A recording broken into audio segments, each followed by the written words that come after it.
Constitution club में हो रही इस बेहद जरूरी बहस में, डिबेट में आप सभी का बहुत बहुत स्वागत है। मेरा नाम सौरभ द्विवेदी है। मैं इंडिया टुडे हिंदी मैगजीन का और ललन टॉप का संपादक हूं और आज की इस बहस का मॉडरेटर भी। इससे पहले कि ये बहस, जिसका शीर्षक, जिसका टॉपिक है डज गॉड एग्जिस्ट, ये शुरू हो दो विद्वानों के बीच जिनके नाम हैं श्री जावेद अख्तर और श्री मुफ्ती शमाइल नदवी जी, मैं कुछ बुनियादी चीजें आप लोगों को बता दूं ताकि ये बहस व्यवस्थित ढंग से चले, वैसे नहीं जैसी बहसों को देखने के हम इन दिनों आदी हो गए हैं। पढ़ी लिखी अकादमिक बहस। इस बहस का प्रारूप कैसा होगा, इसका स्ट्रक्चर कैसा होगा, पहले मैं आपको ये बता देता हूं। सबसे पहले नौजवान विद्वान मुफ्ती शमाइल नदवी जी 10 मिनट अपनी दलीलें आप लोगों के सामने रखेंगे। उसके बाद जावेद अख्तर साहब 10 मिनट अपनी बात रखेंगे। उसके बाद जिसको हम अंग्रेजी में रिबटल कहते हैं, एक जवाबी दौर रहेगा कि आपने जो कहा मैं उससे मुतमईन हूं कि नहीं हूं और हमने जो कहा। इसके बाद बहस का राउंड 2 शुरू होगा। दोनों विद्वानों को फिर से 7-7 मिनट का वक्त मिलेगा और इसके बाद रिबटल राउंड 2 होगा 5-5 मिनट का। इसके बाद एक दूसरे से सवाल जवाब होंगे। इसके लिए हमने लगभग 16 मिनट का वक्त तय किया है। अब ये सवालों की प्रकृति पर निर्भर करता है कि कितने सवाल होंगे, इसीलिए हमने वक्त की पाबंदी रखी है। और इसके बाद आखिरी में 5-5 मिनट का वक्त दोनों विद्वानों को एक बार फिर से दिया जाएगा अपने क्लोजिंग आर्ग्यूमेंट के लिए। और उसके बाद जो इस बहस के लिए सबसे जरूरी चीज है कि आप और हम और इंटरनेट पर देख रहे लाखों करोड़ों लोग, उनके सवाल जवाब होंगे। तो आप लोग जो यहां मौजूद हैं, आपके हम कुछ सवाल लेने की कोशिश करेंगे। 30 मिनट का वक्त हमने उसके लिए तय कर रखा है। इस तरह से ये 2 घंटे की बहस पूरी होगी। 2-3 बुनियादी बातें हैं जिनका हमें ध्यान रखना है। किसी भी किस्म की नारेबाजी में हमें शरीक नहीं होना है। ये हल्ला गुल्ला नहीं है, क्योंकि पूरी दुनिया देख रही है, तो एक नजीर कायम करनी है, एक उदाहरण लोगों के सामने रखना है कि पढ़े लिखे लोग इत्तेफाकी और ना इत्तेफाकी रखते हुए भी, एक दूसरे से सहमति और असहमति रखते हुए भी बात कह सकते हैं। यहाँ पर मेरे जेएनयू के प्रोफेसर बैठे हैं, पुरुषोत्तम अग्रवाल जी, जिन्होंने हमें क्लास में सिखाया है कि सहमति का साहस और असहमति का विवेक, और इसका ठीक उलट भी, ये बड़ा जरूरी है। दूसरी बात, ये किसी एक धर्म के बारे में बहस नहीं है। ये बात सबको स्पष्ट होनी चाहिए। किसी धर्म को महान बताने या किसी धर्म को कमतर बताने की ये बहस नहीं है। तो यदि कोई इस उम्मीद से देख रहा है या यहां आया है, तो मैं आपको आश्वस्त करना चाहता हूं कि आपको नाउम्मीदी हाथ लगेगी। इस बहस में बहुत ज्यादा धार्मिक प्रतीकों के इस्तेमाल को लेकर भी ये दोनों लोग जो अभी आपको गंभीर दिख रहे हैं, भले लोग हैं, कल शाम को चाय पर मिले थे, बहुत हंसी मजाक भी इनके बीच हुआ था और गलबैयां डालते हुए एक तस्वीर भी हुई थी। ये इस बात का प्रमाण है कि इंटरनेट पर जो हल्ला मचा हुआ है उसके मुकाबले ये दोनों लोग बहुत ही अच्छे शांत ढंग से बहस के लिए राजी हो गए हैं। ट्विटर की बातें ट्विटर तक सीमित, एलन मस्क आजकल उसको एक्स कहते हैं। और अब इस बहस की शुरुआत मैं इन विद्वानों का, हालांकि इनको परिचय की जरूरत नहीं, पर हो सकता है, हमें पत्रकारिता में सिखाया जाता है कि नेवर अज्यूम, विज्ञान भी यही कहता है। मुफ्ती शमाइल नदवी साहब इस्लामिक विद्वान, शिक्षाविद हैं, कोलकाता के वाहियान फाउंडेशन के संस्थापक हैं, लखनऊ की प्रतिष्ठित दारुल उलूम नदवतुल उलमा से ग्रेजुएशन किया है, सोशल मीडिया और सार्वजनिक मंचों पर अध्यापन और बौद्धिक कामों में सक्रिय हैं और इस समय इंटरनेशनल इस्लामिक यूनिवर्सिटी मलेशिया से पीएचडी कर रहे हैं। अच्छी बात यह है कि पढ़ाई के साथ साथ ट्रैवल ब्लॉग भी बनाते हैं। पेट्रोनस टावर के सामने का ब्लॉग हमने देखा। हमारे साथ जावेद अख्तर साहब हैं। जावेद अख्तर साहब कवि हैं, शायर हैं, गद्य भी लिखते हैं, फिल्मों के लिए संवाद लिखे हैं, गीत लिखे हैं। इससे इतर ये वैज्ञानिक सोच को लेकर या अपने डिक्लेयर्ड एथिज्म को लेकर भी मुखर रहते हैं और अपने तहीं रैशनैलिटी की बात करते हैं। देवियों और सज्जनों, डज गॉड एग्जिस्ट, इस सवाल का जवाब सब अपने अपने तहीं खोजने की कोशिश कर रहे हैं। कोई इसको गॉड डैम पार्टिकल की खोज बताता है, कोई गॉड पार्टिकल की खोज बताता है, कोई हिग्स बोसान की खोज बताता है, कोई ये सवाल जवाब तलाशने की कोशिश करता है कि मास एग्जिस्टेंस में आखिर आया कैसे, हुआ क्या था, सृष्टि के पहले, समय के पहले क्या था। और कोई ये कहता है कि ये सारी खोजें जिस मस्तिष्क में हो रही हैं प्रकृति के क्रम में, वो कैसे विकसित हुआ। मैं उम्मीद करता हूं कि हम आज इन बुनियादी सवालों के कुछ जवाब हासिल करने में कामयाब हों। मैं सबसे पहले मंच पर आमंत्रित कर रहा हूं मुफ्ती शमाइल नदवी साहब को। आइए सर जी।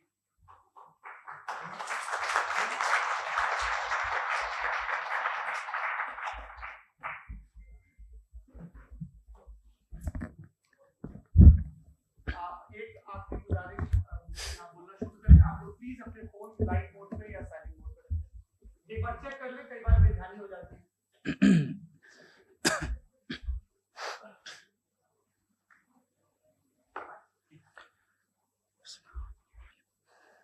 तमाम तारीफें उस क्रिएटर के लिए जिसने इस यूनिवर्स को एक मकसद के तहत पैदा किया है। रिस्पेक्टेड जनाब जावेद अख्तर साहब, मिस्टर सौरभ द्विवेदी और respected audience, thank you all for being here today. आज की डिबेट में चूंकि हम बात करने वाले हैं डज गॉड एग्जिस्ट के टॉपिक पर, तो ये एक ऐसा टॉपिक है जिसके मुताल्लिक कोई भी डिसीजन लेने के लिए अलग अलग स्टैंडर्ड्स हो सकते हैं। लिहाजा डिबेट के शुरू में यह जरूरी है कि हम ये जान लें कि आज के इस टॉपिक में कौन सा स्टैंडर्ड सही होगा और कौन सा गलत होगा। सबसे पहला स्टैंडर्ड जिसे मैं समझता हूं कि हमारे रिस्पेक्टेड जनाब जावेद अख्तर साहब बड़ी तेजी के साथ उसकी तरफ लपकेंगे, वो है साइंस। जबकि साइंस दर हकीकत खुदा के एग्जिस्टेंस को डायरेक्टली साबित करने या उसके एग्जिस्टेंस को डिनाई करने के लिए स्टैंडर्ड नहीं बन सकती। और उसकी वजह क्या है, ये मैं नहीं कह रहा, ये वो लोग कह रहे हैं जो साइंस के एक्सपर्ट्स हैं। नेशनल एकेडमी ऑफ साइंस कहती है science doesn't have the processes to prove और disprove the existence of God. Why? क्योंकि साइंस का ताल्लुक एम्पेरिकल एविडेंस से है और एम्पेरिकल एविडेंसेस का ताल्लुक हमारे नेचुरल और फिजिकल वर्ल्ड से है, जबकि गॉड नॉन फिजिकल और सुपर नेचुरल रियलिटी है। लिहाजा नॉन फिजिकल रियलिटी को आप उस टूल के साथ नहीं चेक कर सकते जिसका काम फिजिकल रियलिटी को तलाश करना है। लिहाजा आज इस डिबेट में गॉड की एग्जिस्टेंस को साबित करने या उसे डिनाई करने में साइंटिफिक एविडेंस को एक्सेप्ट नहीं किया जाएगा। दूसरा स्टैंडर्ड हो सकता है रेविलेशन, कि रेविलेशन के जरिए हम यह साबित करें कि गॉड एग्जिस्ट करता है या नहीं। लेकिन यह स्टैंडर्ड भी आज इररेलेवेंट है। क्यों? क्योंकि रेविलेशन मेरे नजदीक सोर्स ऑफ नॉलेज है, वैलिड सोर्स ऑफ नॉलेज है, लेकिन हमारे जावेद अख्तर साहब के नजदीक ये वैलिड सोर्स ऑफ नॉलेज नहीं है। लिहाजा आज की डिबेट में मैं एक भी एविडेंस किसी भी मजहबी स्क्रिप्चर से नहीं दूंगा ताकि जावेद अख्तर साहब के लिए वो अनएक्सेप्टेबल ना हो। तीसरा जो मेयार हो सकता है वो है ऑब्जर्वेशन, कि भाई कोई कहे कि हमें खुदा दिखाओ, अगर है तो दिखाओ, या ये कि खुदा के एग्जिस्टेंस पर एम्पेरिकल एविडेंस दो। तो ये है दर हकीकत गलत टूल का इस्तेमाल करना। ये ऐसा ही है कि जावेद साहब मुझसे ये मुतालबा करें कि मुफ्ती साहब आप मेटल डिटेक्टर के जरिए प्लास्टिक डिटेक्ट करके दिखाएं। अब चूंकि प्लास्टिक डिटेक्ट नहीं हो पा रही है लिहाजा plastic does not exist. No, you are using the wrong tool. इस टूल से प्लास्टिक को डिटेक्ट नहीं किया जाता। लिहाजा मैं समझता हूं कि गॉड के एग्जिस्टेंस पर एम्पेरिकल एविडेंस का मुतालबा करना एक बचकाना मुतालबा है और हमारे रिस्पेक्टेड जनाब जावेद अख्तर साहब इस स्टेज से अब बहुत आगे निकल चुके हैं। अब बचता है एक ही स्टैंडर्ड और वो स्टैंडर्ड है अक्ल, लॉजिक, रीजनिंग। और यही वो स्टैंडर्ड है जिसके तहत गॉड की एग्जिस्टेंस को साबित किया जाएगा या गॉड की एग्जिस्टेंस को डिनाई किया जाएगा। लेकिन चूंकि ये बहुत इंपॉर्टेंट और सेंसिटिव टॉपिक है, इसलिए लॉजिकल आर्ग्यूमेंट भी ऐसा होना चाहिए जो डेफिनेटिव हो, इनडेफिनेटिव ना हो, जो 2 और 2 4 की तरह बिल्कुल वाजे हो, जिसे लॉजिकली रिजेक्ट करना पॉसिबल नहीं हो। फॉर एग्जाम्पल हम कहें हमारे रिस्पेक्टेड मिस्टर सौरभ साहब, ये एक इंसान है और तमाम इंसान कॉन्शियस बीइंग है। लिहाजा नतीजा क्या निकला हमारे सौरभ साहब भी कॉन्शियस बीइंग है। क्या ये इंडेफिनेट आर्ग्यूमेंट है या डेफिनेट आर्ग्यूमेंट है? ये डेफिनेट आर्ग्यूमेंट है। ये 2 और 2 की तरह वाजे है, इसमें किसी तरह जो है लॉजिकली इसको रिजेक्ट नहीं किया जा सकता। तो अगर आज हमारे जावेद अख्तर साहब ऐसी कोई अकली दलील और लॉजिकल एविडेंस दें खुदा के ना होने पर जो डेफिनेट भी हो, तो मैं ये ऐलान करता हूं कि यकीनन मैं उस एविडेंस को कबूल करूंगा और उस पर गौर करूंगा। लेकिन साथ में यह भी ऐलान कर देता हूं प्रेडिक्शन के तौर पर कि ऐसा कोई डेफिनेट आर्ग्यूमेंट कोई नहीं पेश कर सकता। दलील हम देंगे और डेफिनेटिव दलील देंगे, लॉजिकल दलील देंगे, ऐसी दलील देंगे जो एंटायर एथिस्टिक वर्ल्ड उसे रेफ्यूट नहीं कर सकती। चलें अब हम एक एग्जाम्पल सोचते हैं, एक सिनेरियो, सिंपल सिनेरियो, तमाम ऑडियंस से गुजारिश है, हम और आप एक आइसोलेटेड आइलैंड पर हैं, ऐसा आइलैंड जहां पे हमसे पहले कोई कभी नहीं गया। चलते चलते आपके सामने अचानक आपने देखा एक पिंक कलर की बॉल पड़ी हुई है। सबसे पहला सवाल आपके जहन में क्या आएगा कि ये बॉल यहां क्यों आई, कैसे आई, ये पिंक कलर की ही क्यों है, कोई और कलर भी हो सकता था, ये इसी शेप में क्यों है, कोई और शेप भी हो सकता था। नेचुरली आप इस तरफ पहुंचेंगे कि कोई ना कोई है जिसने इन स्पेसिफिक प्रॉपर्टीज के साथ इस बॉल को बनाया है और यहां पे रखा है। चूंकि आप जानते हैं कि ये जो बॉल है इसका एग्जिस्ट करना जरूरी नहीं है, ये एग्जिस्ट कर भी सकती थी, नहीं भी कर सकती थी, और एग्जिस्ट करना ही था तो किसी और फॉर्म में करती, किसी और कलर में करती। अब आप इस बॉल को एक्सपैंड करते चले जाएं, एक्सपैंड करते चले जाएं, एक्सपैंड करते चले जाएं, यहां तक कि ये बॉल यूनिवर्स के साइज की हो जाए। बताइए कि क्या साइज के बढ़ जाने से सवाल बदल जाएगा? हरगिज नहीं बदलेगा। अभी भी सवाल रहेगा, ये यूनिवर्स कहां से आया, इन स्पेसिफिक प्रॉपर्टीज के साथ कहां से आया, क्यों आया, किसने बनाया, यह सवाल उस वक्त भी वैलिड रहेगा। लेकिन यह सवाल अगर हम जनाब जावेद अख्तर साहब से करें तो चूंकि इनका वर्ल्ड व्यू एथिस्टिक है, और सिर्फ इनका नहीं, मतलब जितने भी एथिस्ट हैं और एथिस्टिक वर्ल्ड व्यू को रखने वाले से अगर आप ये सवाल करें कि ये यूनिवर्स कहां से आया, तो इनका जवाब या तो आर्ग्यूमेंट फ्रॉम इग्नोरेंस होगा या डॉगमेटिक होगा। या तो ये कहेंगे कि मुझे नहीं पता कि ये कहां से आया, लिहाजा गॉड डज नॉट एग्जिस्ट, ये आर्ग्यूमेंट फ्रॉम इग्नोरेंस है, या ये कहेंगे कि ये यूनिवर्स खुद ब खुद बन गया। इसका मतलब ये है कि उस बॉल को भी खुद ब खुद बन जाना चाहिए, लेकिन बॉल के ताल्लुक से ये एक्सप्लेनेशन एक्सेप्ट नहीं की जाएगी कि ये खुद ब खुद बन गई, लेकिन यूनिवर्स के ताल्लुक से कर दिया जाएगा। इसे हम दूसरे अल्फाज में डॉगमा भी कह सकते हैं। दूसरी चीज, हमारे जावेद अख्तर साहब जरूर गॉड ऑफ गैप्स की मिसाल भी जरूर देंगे, और मिसाल देंगे कि पहले जमाने में बिजलियां कड़कती थी तो लोगों ने किसी एक खुदा की तरफ, और बारिश होती थी तो दूसरे खुदा की तरफ मंसूब कर दिया, उनके पास दलील नहीं थी। यह हमारा वर्ल्ड व्यू है ही नहीं, यह हमारा वर्ल्ड व्यू है ही नहीं, क्योंकि नेचुरल फिनोमेना के प्रोसेस की इंटरप्रिटेशन को जान लेने से यह कहां से साबित हो गया कि गॉड एग्जिस्ट नहीं करता है। इस पर मैं इंशाल्लाह अभी आगे बात करूंगा। आप हजरात ये भी देखेंगे, और मैं ये एक्सपेक्ट करता हूं कि हमारे रिस्पेक्टेड जनाब जावेद अख्तर साहब जरूर इमोशनल आर्ग्यूमेंट्स भी देंगे, जो कि एक लॉजिकल फेलेसी है जब बात आती है ट्रुथ को डिसाइड करने में। क्यों? मिसाल के तौर पर वो कहेंगे कि अगर गॉड है तो इविल क्यों एग्जिस्ट करता है, जबकि मैं कहता हूं इविल का एग्जिस्ट करना गॉड के एग्जिस्ट करने की दलील है, उसके खिलाफ नहीं है। चूंकि अगर गॉड है तो हम सब उसके सामने अकाउंटेबल हैं, और अगर हम अकाउंटेबल हैं तो अकाउंटेबिलिटी के लिए इविल का मौजूद होना जरूरी है, उसके बगैर हम अकाउंटेबल नहीं हो सकते। और अगर हम अकाउंटेबल नहीं हैं तो हम जनाब जावेद अख्तर साहब से पूछेंगे कि आप बताएं कि फिर सफरिंग इस दुनिया में क्यों है? अगर खुदा नहीं है तो सफरिंग क्यों है? और उन लोगों के जज्बे का क्या जिनके अंदर सफरिंग के बाद इंतकाम लेने का जज्बा पाया जाता है और वो इस दुनिया से ऐसे ही चले गए, क्या उनकी सारी तकलीफें बेकार चली जाएंगी? अब आ जाएं उसी एग्जाम्पल की तरफ कि बॉल, मुझसे अगर कोई पूछे इस बॉल को किसने बनाया और या इस एक्सपेंडेड बॉल को किसने बनाया, मैं कहूंगा कि चूंकि ये यूनिवर्स और इस यूनिवर्स की तमाम चीजें कॉन्टिंजेंट हैं। कॉन्टिंजेंट होने का मतलब ये होता है कि जो अपने एग्जिस्टेंस पे किसी के ऊपर डिपेंड करती हो, तो जाहिर है ये यूनिवर्स कॉन्टिंजेंट है। और अगर कोई चीज कॉन्टिंजेंट नहीं है तो मैं रिक्वेस्ट करूंगा कि मुझे दिखा दें कि कौन सी चीज यूनिवर्स में कॉन्टिंजेंट नहीं है, हम भी जरा गौर कर लें और हम भी देख लें।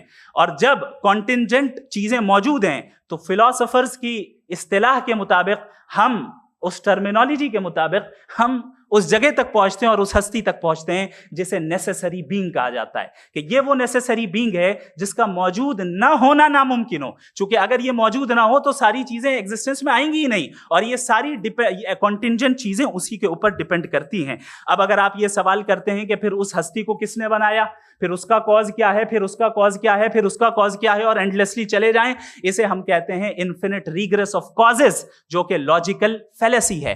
कॉन्सेप्चुअली इंफिनिटी पॉसिबल है। मिसाल के तौर पे न्यूमेरिकल्स 1 2 3 गिनते चले जाएं, इन्फिनिट नंबर्स हैं। मैं कॉन्सेप्चुअली बात नहीं कर रहा, प्रैक्टिकली रियलिटी में साबित करके दिखाएं कि infinite regress of causes possible है या नहीं। अगर पॉसिबल है तो हम मान लेंगे, मिसाल दे दें, और पॉसिबल नहीं है तो एक ही ऑप्शन बचता है जिसे हम कहते हैं नेसेसरी बीइंग। ऐसी नेसेसरी बीइंग जो इंडिपेंडेंट है, क्योंकि अगर वो डिपेंडेंट हुई तो वो नेसेसरी नहीं रहेगी। ऐसी इंडिपेंडेंट बीइंग जो इटर्नल है, अगर वो इटर्नल नहीं होगी, उसकी बिगिनिंग होगी, तो वो खुद कॉन्टिंजेंट है। ऐसी बीइंग जो पावरफुल है, क्योंकि कॉन्टिंजेंट को एक्चुअलाइज करने के लिए पावर चाहिए। ऐसी बीइंग जो इंटेलिजेंट है और नॉलेजेबल है, क्योंकि ये यूनिवर्स स्पेसिफिक फॉर्म और स्पेसिफिक लॉज ऑफ नेचर के तहत प्रिसाइजली चल रहा है। Thank you. थैंक यू मुफ्ती साहब। मैं इन दलीलों के बाद जावेद अख्तर साहब से गुजारिश करूंगा, आप बैठ के बोलना चाहेंगे हमारे? जी।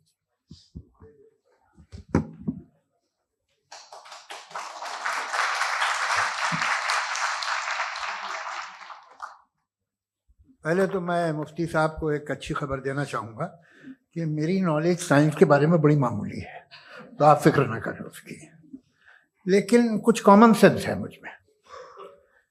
देखिए, ये खुदा का तस्वुर कोई नया तस्वुर नहीं है, ये सदियों से रहा है।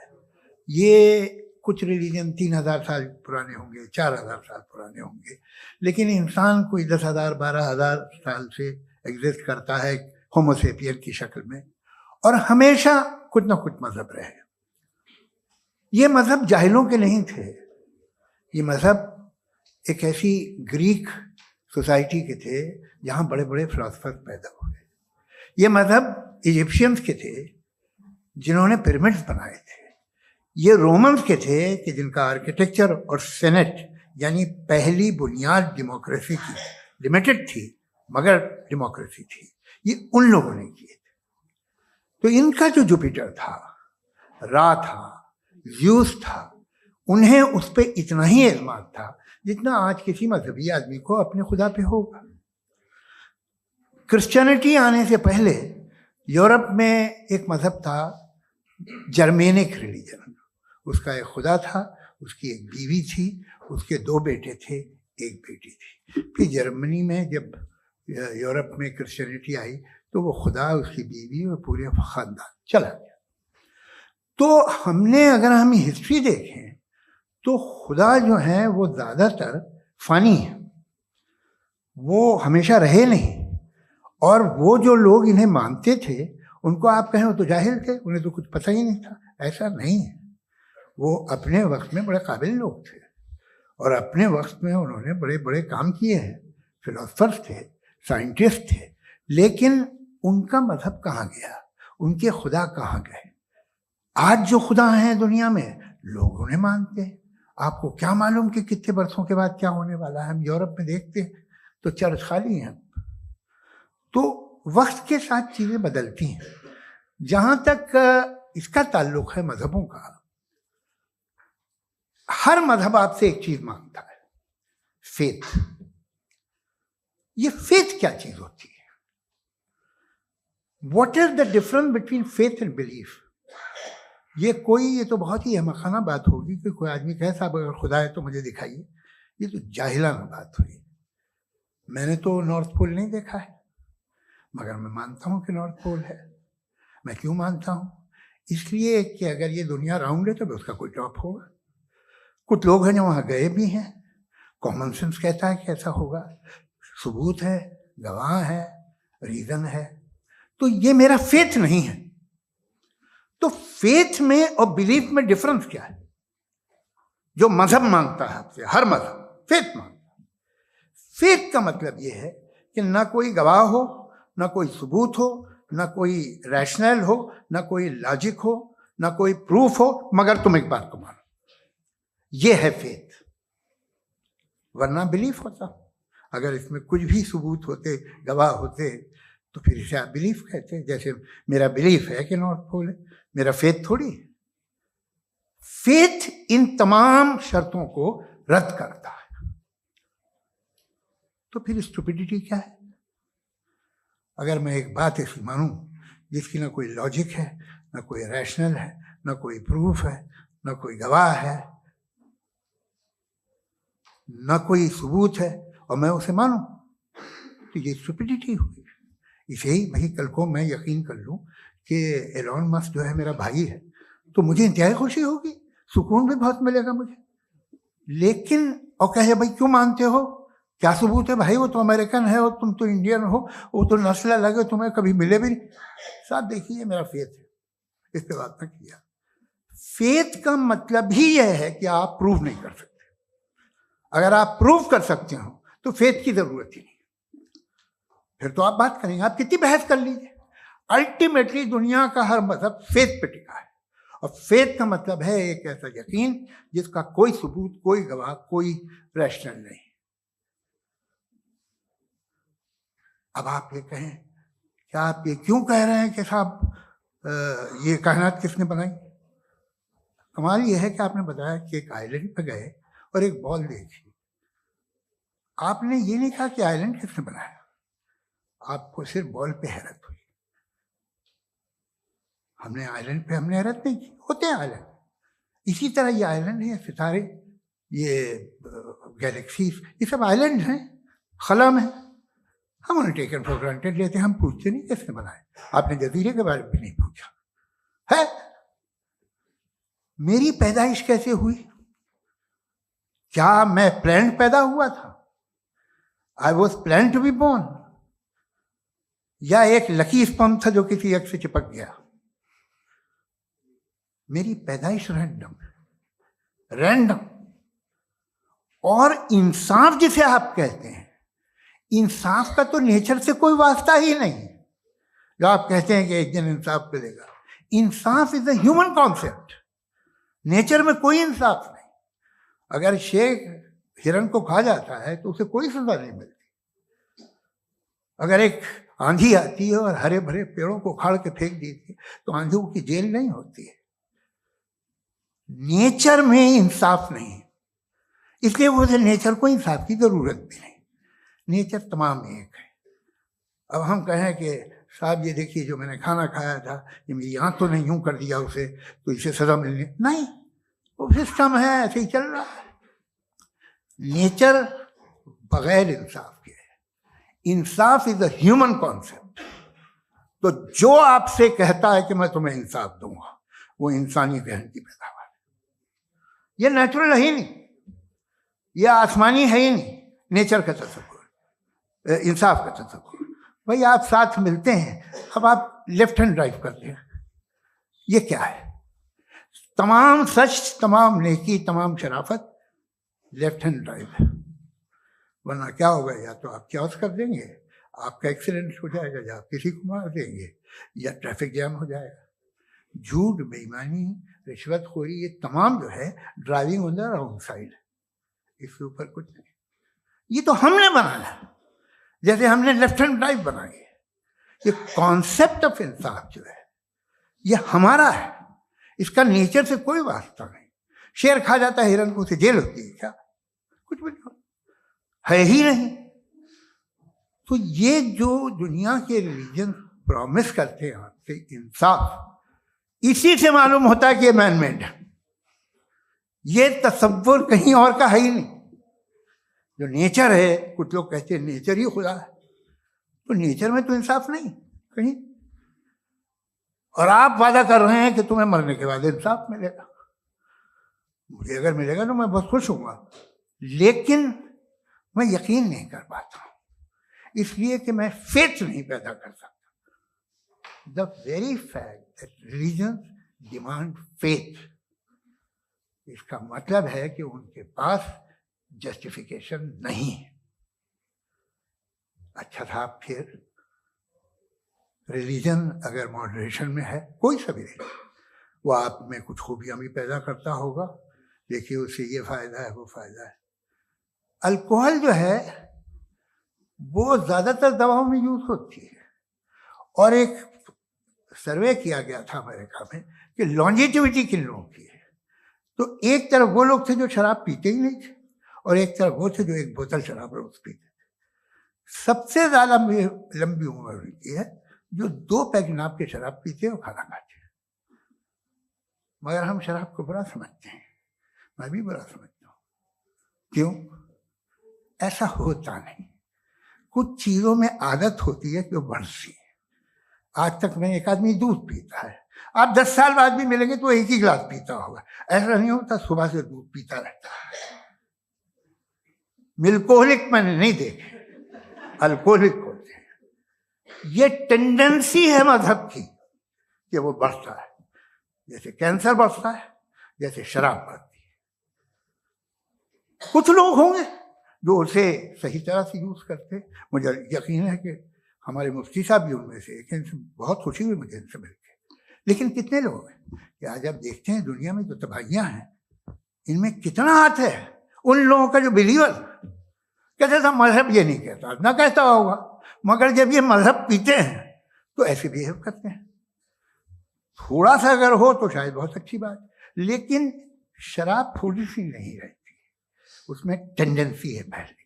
थोड़ा सा अगर 2-3 कैंसर के सेल हो ना बॉडी में तो आदमी स्लिम रहेगा, लेकिन वो 2-3 सेल नहीं रहते, वो मल्टीप्लाई होते हैं। जावेद साहब, टाइम पूरा हो गया। टाइम हो गया, तो बस बात खत्म हो गई। अच्छा, मुझे कुछ और कहने को था भी नहीं। जी, मैं पहले जवाबी दौर के लिए इनवाइट कर रहा हूँ मुफ्ती साहब को। Your rebuttal round 1, you have 7 minutes।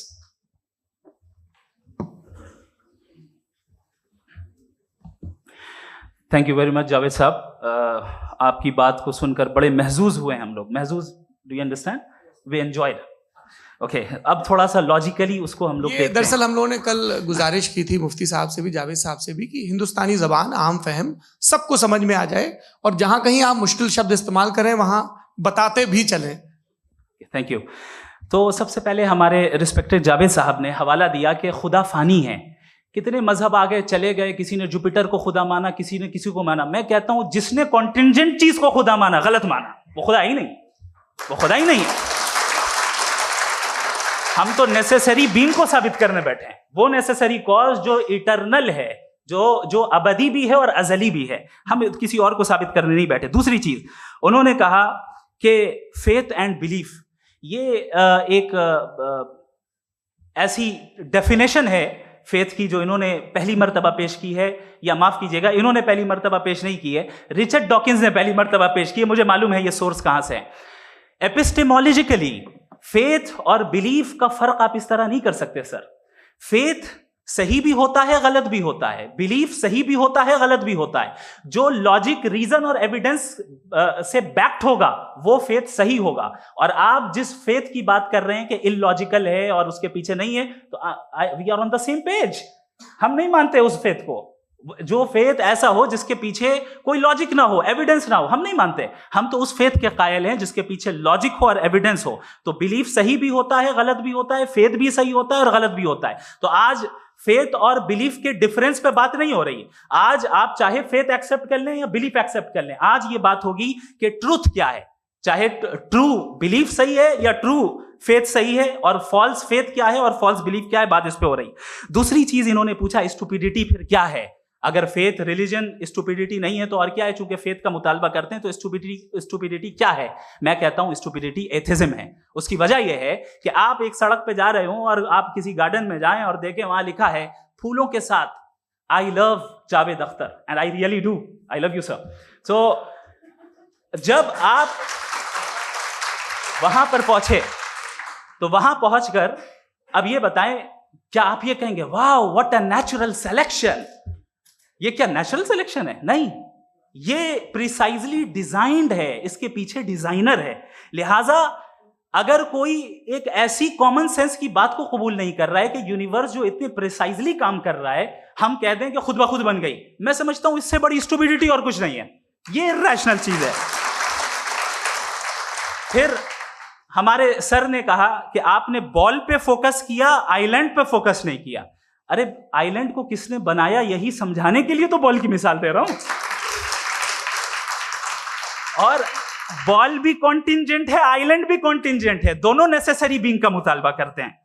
आगे इन्होंने कहा कि नेचर में कोई इंसाफ नहीं है, हम डिसाइड करते हैं कि मोरालिटी क्या होती है, इंसाफ क्या होता है, हम डिसाइड करते हैं। जैसे ड्राइविंग सीट में ट्रैफिक वाला, ये तो किसी खुदा ने नहीं कहा, ये है, इसे कहते हैं फॉल्स इक्विवेलेंस, ये एक लॉजिकल फेलेसी है।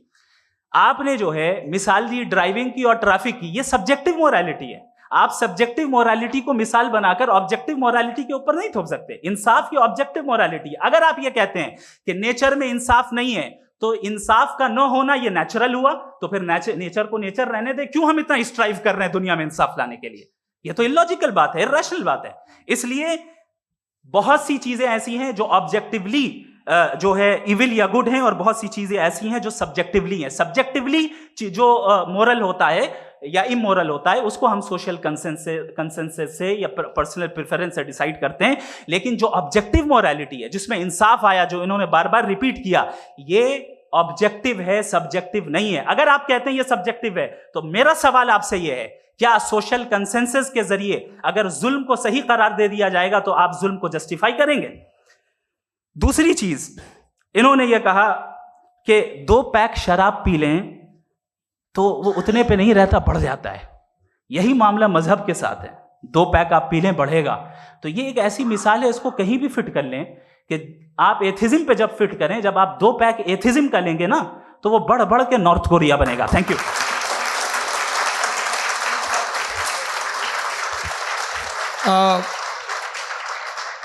फर्स्ट राउंड के रिबटल के लिए मैं जावेद साहब को इनवाइट कर रहा हूं। आपके पास 7 मिनट का वक्त है, रीसेट कर दीजिएगा प्लीज। मुझे इस बात की खुशी है कि मुफ्ती साहब ने भी मान लिया कि नेचर में कोई इंसाफ नहीं है। तो कोई भी चीज़ जो इंसान ने नहीं बनाई है उसमें इंसाफ नहीं होता है। एक बात मैं आपसे अर्ज करूं, जरा पता लगा लीजिएगा, ये जो आप बाग में जाते हैं बेहद खूबसूरत फूल देखते हैं ना, इनमें से कोई नेचुरल नहीं है। ये सारे फूल क्रॉस करके बनाए गए हैं। जो जंगल में फूल होते हैं निहायत मामूली होते हैं, ये फूल इंसानों ने बनाए हैं। जो आप बाग में देख के वाह वाह कहते हैं, ये इंसानों के बनाए हुए हैं। डिफरेंट फूलों को क्रॉस करके, डेवलप करके, फिर क्रॉस करके इस तरह से बनाए गए। नेचुरल फ्लावर नहीं। किसी जंगल वीरान में जाके आप गुलाब के फूल नहीं देखेंगे। ये सब बनाए हुए इंसान ने, बहुत से काम इंसान ने किए हैं। बाकी है कि आपने मेरी एक बात का जवाब नहीं दिया, जिससे मुझे शिकायत है कि फेथ क्या है और आप फेथ मांगते क्यों हैं मुझसे? आप तो लॉजिकल हैं, आपके पास तो सारे रैशनल हैं, आपके पास सारे सबूत हैं, तो आपको फेथ की डिमांड क्यों करते हैं कि भाई तुम सरेंडर कर दो और सवाल मत करो? कोई मजहब सारे सवाल करने की इजाजत नहीं देता है और मना करता है कि ज्यादा सवाल ना करो, बह जाओगे तुम। आप क्यों रोकते हैं? हकीकत यह है कि इंसानी तारीख क्या है। इंसानी तारीख ये है कि दुनिया में 2 तरह के लोग हुए। एक वो जिन्होंने अपनी लाइल्मी की परस्तिश की है, दूसरे वो जिन्होंने अपनी इग्नोरेंस या लाइल्मी से झगड़ा किया है और मालूम किया है कि क्या है। ये जो आप कह रहे हैं, आज आप हैरान हैं कि भाई ये यूनिवर्स कैसे बनी। लोग हैरान थे कि सूरज डूबता है तो इधर से कैसे निकलता है। और आप एक कदम जाके हमेशा का मानने को तैयार है, एक कदम पीछे ही मान जाइए। भाई आप इसके बाद जाते हो, कहते सवाल ना करना कि ये कहाँ से आया, ये पावर तो हमेशा से हमेशा रहेगी। तो आप यूनिवर्स के बारे में मानने में क्या तकलीफ है? एक कदम पहले रुक जाइए। ये हमेशा से थी या नहीं थी हमें मालूम नहीं है। और ये कहना कि हमें मालूम नहीं है, कमाल ये है कि दुनिया के सारे मजहब सब जानते हैं ये दुनिया कैसे बनी थी, कैसे मिटेगी, मरने के बाद क्या होगा, इनको सब इल्म है। इनको किसी को डायनासोर होते थे पहले ये नहीं पता था, किसी को नहीं पता। किसी भी दुनिया की मजहबी किताब में डायनासोर का जिक्र नहीं है। लेकिन बाकी सब बातें, how to make universe in 4 easy lessons and बाकी सब पता है। जिसको सब पता है वो गड़बड़ है। हम में ये इंकिसार, ये ह्यूमिलिटी होनी चाहिए कि हम ये कहें कि हमें ये बहुत सारी बातें नहीं मालूम, लेकिन हम उनकी परस्तिश ना करें, अपनी लाइल्मी को की परस्तिश ना करें, हम उसे पता लगाने की कोशिश करें। जिस दुनिया में आप बैठे हैं सर, ये हॉल जो है, ये इलेक्ट्रिसिटी जो है, ये माइक जो है, जिस हवाई जहाज से आप आए थे, वो जिस कार से आप यहाँ आए हैं, ये सब उन लोगों की बनाई हुई है जिन्होंने सवाल किए थे। ये दुनिया जिसमें आप आज आराम से हैं, ये उन लोगों की बनाई है कि जिन्होंने सवाल किए थे, और हर स्टेज पे इन सवालों को मकरूह कहा गया था, गलत कहा गया था। आप जरा तारीख पढ़िए, एक बड़ी दिलचस्प किताब है बर्ट्रैंड रसेल की, जिसमें उसने रिलीजन एंड साइंस कि कब से रिलीजन जो है साइंस के अगेंस्ट है, और हद तो यह है कि भाप के इंजन के खिलाफ थे, स्टीम इंजन के भी खिलाफ थे, और फतवे हुए उन पे, वेटिकन ने दिए। तो ये हमेशा, अभी जैसे ही ये राइट विंगर आते हैं अमेरिका में पावर में, तो वो जो अपना ये क्या बोलते हैं उसे, सीड क्या वर्ड है, सीड क्या जो, हाँ नहीं सीड जो होते हैं जिसपे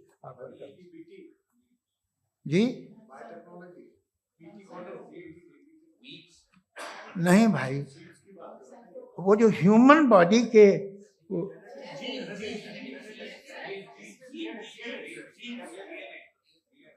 उस पर रिसर्च बंद हो जाती है, रिपब्लिकन नहीं करने देते।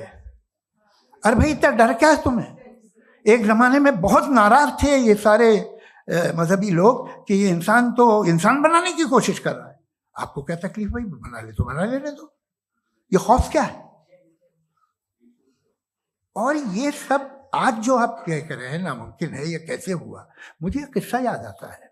जब मैं छठी क्लास में था तो मैं मैथमेटिक्स में बहुत वीक था, तो एक टीचर रख दिया गया, उसने 1 2 3 4 5 6 7 तो सिखा दिया मुझे। वो दिन मैं भूल नहीं सकता हूँ मुफ्ती साहब, जिस दिन उसने ये बताया कि 1/2 क्या होता है और 3/4 क्या होता है, मुझे ऐसा लगा कि मेरा सर बीच से फट जाएगा। ये आदमी कह रहा है कि जो दीवार के अंदर जाओ वॉक करते हुए। आज हंसता हूं मैं इस बात पे।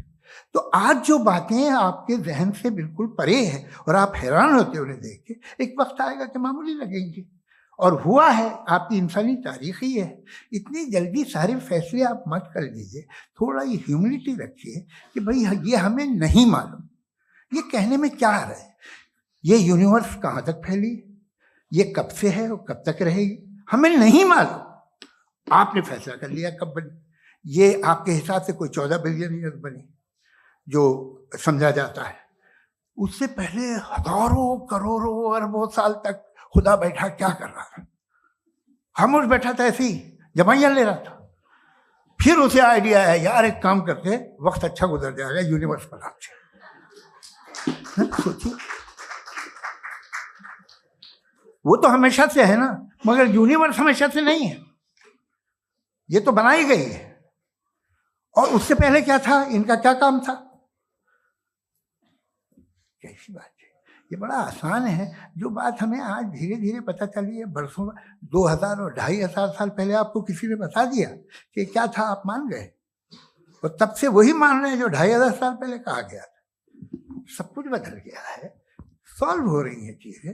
अभी साइंस बिल्कुल दावा नहीं करती, या कोई फिलोसफर ये दावा नहीं करता कि हमें सब मालूम, बल्कि वो कहता है कि हमें जितना मालूम होता है उससे ये मालूम होता है कि हमें कितना कम मालूम। तो हम अपनी जहालत से लड़े, उसकी परस्तिश ना करें। जी, टाइम है। Thank you so much. मैं तर्कों की श्रृंखला में राउंड 2 के लिए मुफ्ती साहब को आमंत्रित कर रहा हूं। आपके पास एक बार फिर से 7 मिनट का वक्त है। शुक्रिया। जनाब जावेद अख्तर साहब कई मर्तबा दोहरा रहे हैं कि फेथ का मतलब बताइए, फेथ का मतलब बताइए। मैंने बता दिया, फेथ सही भी होता है, गलत भी होता है। और आज हम फेथ पे बात नहीं कर रहे, हम ट्रुथ और डज गॉड एग्जिस्ट पे बात कर रहे हैं। क्या डज गॉड एग्जिस्ट, ये ट्रुथ यानी गॉड है या नहीं है, इसमें से दोनों ट्रुथ क्या है। अब आप उसे फेथ कह लें, बिलीफ कह लें, नॉट माई बिजनेस। उसके बाद आपने कहा कि भाई सवाल करने से मजहब रोकता है। मैं कहता हूं जो रोकता है वो रोकता होगा, मैं नहीं रोकता, बल्कि सवाल करें, सवाल करना चाहिए। सवाल कर करके तो हम आगे बढ़ते हैं, तरक्की करते हैं, और इसीलिए मैं आज यहां पे आया हूं। लेकिन सवाल सिर्फ खुदा से नहीं होगा, आपसे भी होगा। सवाल एथिज्म से भी होगा, सवाल सिर्फ मजहब से नहीं होगा, सबसे होगा। और आज मैं सवाल करूंगा और उम्मीद है कि आप जवाब देंगे। अभी तक आपने वैसे कॉन्टिंजेंसी आर्गुमेंट का कोई जवाब नहीं दिया है। चलें, आपने कहा यूनिवर्स के बारे में इटर्नल क्यों नहीं बोल देते। ये चूंकि लॉजिकली पॉसिबल ही नहीं है कि यूनिवर्स इटर्नल हो। यूनिवर्स एक कॉन्टिंजेंट चीज है जो टाइम एंड स्पेस के पाबंद है, टाइम एंड स्पेस से बाउंड है। जो टाइम एंड स्पेस से बाउंड होगा वो कॉन्टिंजेंट होगा, जो कॉन्टिंजेंट होगा वो उसकी बिगिनिंग हुई होगी, जिसकी बिगिनिंग हुई होगी वो इटर्नल नहीं हो सकता। ये तो कॉमन सी बात है। आपने कहा कि किसी मजहबी किताब में डायनासोर का जिक्र नहीं है। अफसोस कि आज तक किसी मैथमेटिक्स की किताब में मुझे डायनासोर का जिक्र नहीं मिला।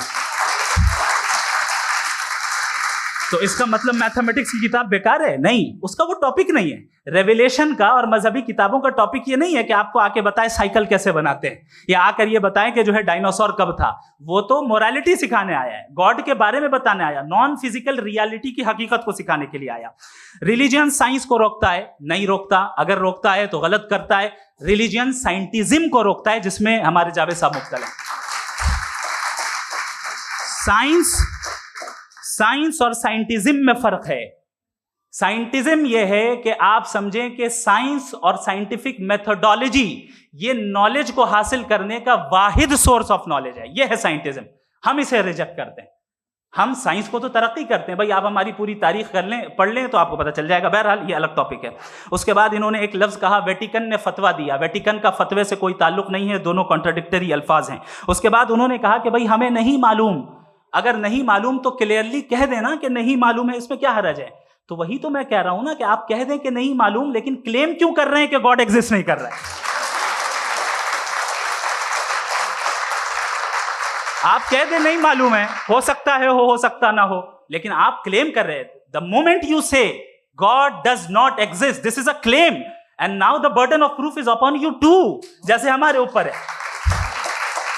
और क्यों है मैं बताता हूं, क्यों है ये भी मैं बताता हूं। फिलोसॉफिकली जो क्लेम होता है ना, सिर्फ ये नहीं होता कि इंसान कहे पॉजिटिव क्लेम करे और नेगेटिव क्लेम करे तो बर्डन ऑफ प्रूफ नहीं है। आप मिसाल के तौर पे मैं कहूं कि फुला उस कमरे में कोई नहीं है, मैंने एक नॉलेज का क्लेम किया है। उस कमरे में कोई नहीं है, मैंने एक नॉलेज का क्लेम किया। या तो मैं कहूं मुझे नहीं पता, हो भी सकता है नहीं भी हो सकता है, this is not a claim. लेकिन जब मैं कह रहा हूं कि वहां कोई नहीं है, या मैं कह रहा हूं वहां कोई है, दोनों क्लेम है और दोनों के ऊपर बर्डन ऑफ प्रूफ है। हमारे ऊपर भी बर्डन ऑफ प्रूफ है। मैंने कंटिंजेंसी आर्ग्यूमेंट दिया, इसे तोड़कर दिखाइए। आखिरी चीज, इन्होंने कहा कि खुदा दुनिया बनाने से पहले 150 साल पहले या करोड़ों साल पहले क्या कर रहा था। अरे हजरत, चलें बहरहाल मैं जवाब दे देता हूं। आप हमारे रिस्पेक्टेड पर्सनालिटी हैं, अगर आप नहीं होते तो मैं इसे एंटरटेन ही नहीं करता। टाइम ये 100 साल पहले या 100 साल बाद, पहले बाद में अभी, ये वो अल्फाज हैं जिनका ताल्लुक टाइम से है। टाइम शुरू ही हुआ है यूनिवर्स की बिगिनिंग के बाद, तो उसके पहले खुदा क्या कर रहा था? सवाल इलॉजिकल है, ये फेलेसी है। यानी आप ये कह रहे हैं कि यूनिवर्स के बनने से पहले खुदा क्या कर रहा था? टाइम के बनने से पहले, पहले का ताल्लुक टाइम से, टाइम उस वक्त था ही नहीं, तो ये सवाल ही इनवैलिड है खुदा के ताल्लुक से। दूसरी चीज, आर्ग्यूमेंट ऑफ कंटिंजेंसी जो मैंने आपके सामने पेश की है, आपने बार बार ये प्रूफ किया और ये कह रहे हैं कि गॉड ऑफ गैप्स। देखिए पहले नहीं मालूम था, साइंस ने कर दिया। सिंपल्स की मिसाल से मैं समझा देता हूं। जिस गैप्स की आप बात कर रहे हैं ना, साइंस उन गैप्स को जिन चीज के जरिए भी प्रूव करेगा वो कॉन्टिंजेंट ही होगा। अब चाहे वो फोर्स हो, मैटर हो या एनर्जी हो। लिहाजा सवाल हमारा उस वक्त भी वैलिड होगा जब तक कि आप नेसेसरी बीइंग पे ना आ जाएं। और इन्फिनिट रिग्रेस पॉसिबल नहीं है of causes in practical world, तो जाहिर है कहीं रुकना पड़ेगा। जहां रुकेंगे वही खुदा है। दूसरी चीज, आपने ये क्या कह रहा था मैं, किस पॉइंट को? What? Oh no, after that. Just now. हाँ, जहां रुकेंगे वही खुदा है। बहरहाल, तो टाइम का जिक्र हो गया। गॉड ऑफ गैप, सॉरी, या इसकी एक मिसाल आप ले लें। एक कार है, एक साहब ने देखा कि भाई कार जो है उसके व्हील्स कितने अच्छे लगे हुए हैं, सही जगह पे। स्टीयरिंग जो है कितने अच्छे जगह पे लगी हुई है, और सीट्स कितने वेल डिजाइंड है, कितनी प्रिसाइजली ये कार काम कर रही है। तो जरूर कोई ना कोई इसे क्रिएट किया है, किसी ने क्रिएट किया है। अब जावेद साहब आए और कहे अरे जनाब बोनेट खोलिए, इसमें इंजन है, इंजन इस कार को चला रहा है, hence prove no one has created the car. This is illogical, this is irrational. आपने इंजन के जरिए उस गैप को तो साबित किया, लेकिन क्या उससे कार की जो क्रिएशन है और उसका जो क्रिएटर है ये इम्पॉसिबल हो जाए? ऐसा पॉसिबल है? उसका सवाल खत्म हो जाए, ऐसा पॉसिबल है? नहीं। आपने गैप्स को फिल करके, कॉन्टिंजेंट चीजों से गैप्स को फिल करके हमारे ऑब्जर्वेशन को और ब्रॉड कर दिया। अब हमें और पता चल गया कि ये जो कार है इसका सिस्टम कितना ज्यादा कॉम्प्लेक्स है। पहले कम समझते थे, अब कॉम्प्लेक्सिटी और ज्यादा वाजे हो गई। अब हमें समझ में आ रहा है कि हमारी सर्टेनिटी और बढ़ गई कि जरूर इस कार को किसी ना किसी ने बनाया। यही मामला यूनिवर्स का है। साइंस हमेशा फिजिकल वर्ल्ड की चीजों को ही फिल करती जाएगी और फिजिकल चीजों से ही करती जाएगी, चूंकि एम्पेरिकल एविडेंस का ताल्लुक फिजिकल वर्ल्ड से है। आप साइंस के जरिए मेटाफिजिकल रियलिटी को कभी साबित नहीं कर सकते। ये रॉन्ग टूल का इस्तेमाल करना है। ये वही काम है कि आप मेटल डिटेक्टर से प्लास्टिक डिटेक्टर करने चलें, जो कि जाहिर है सही नहीं है। Thank you.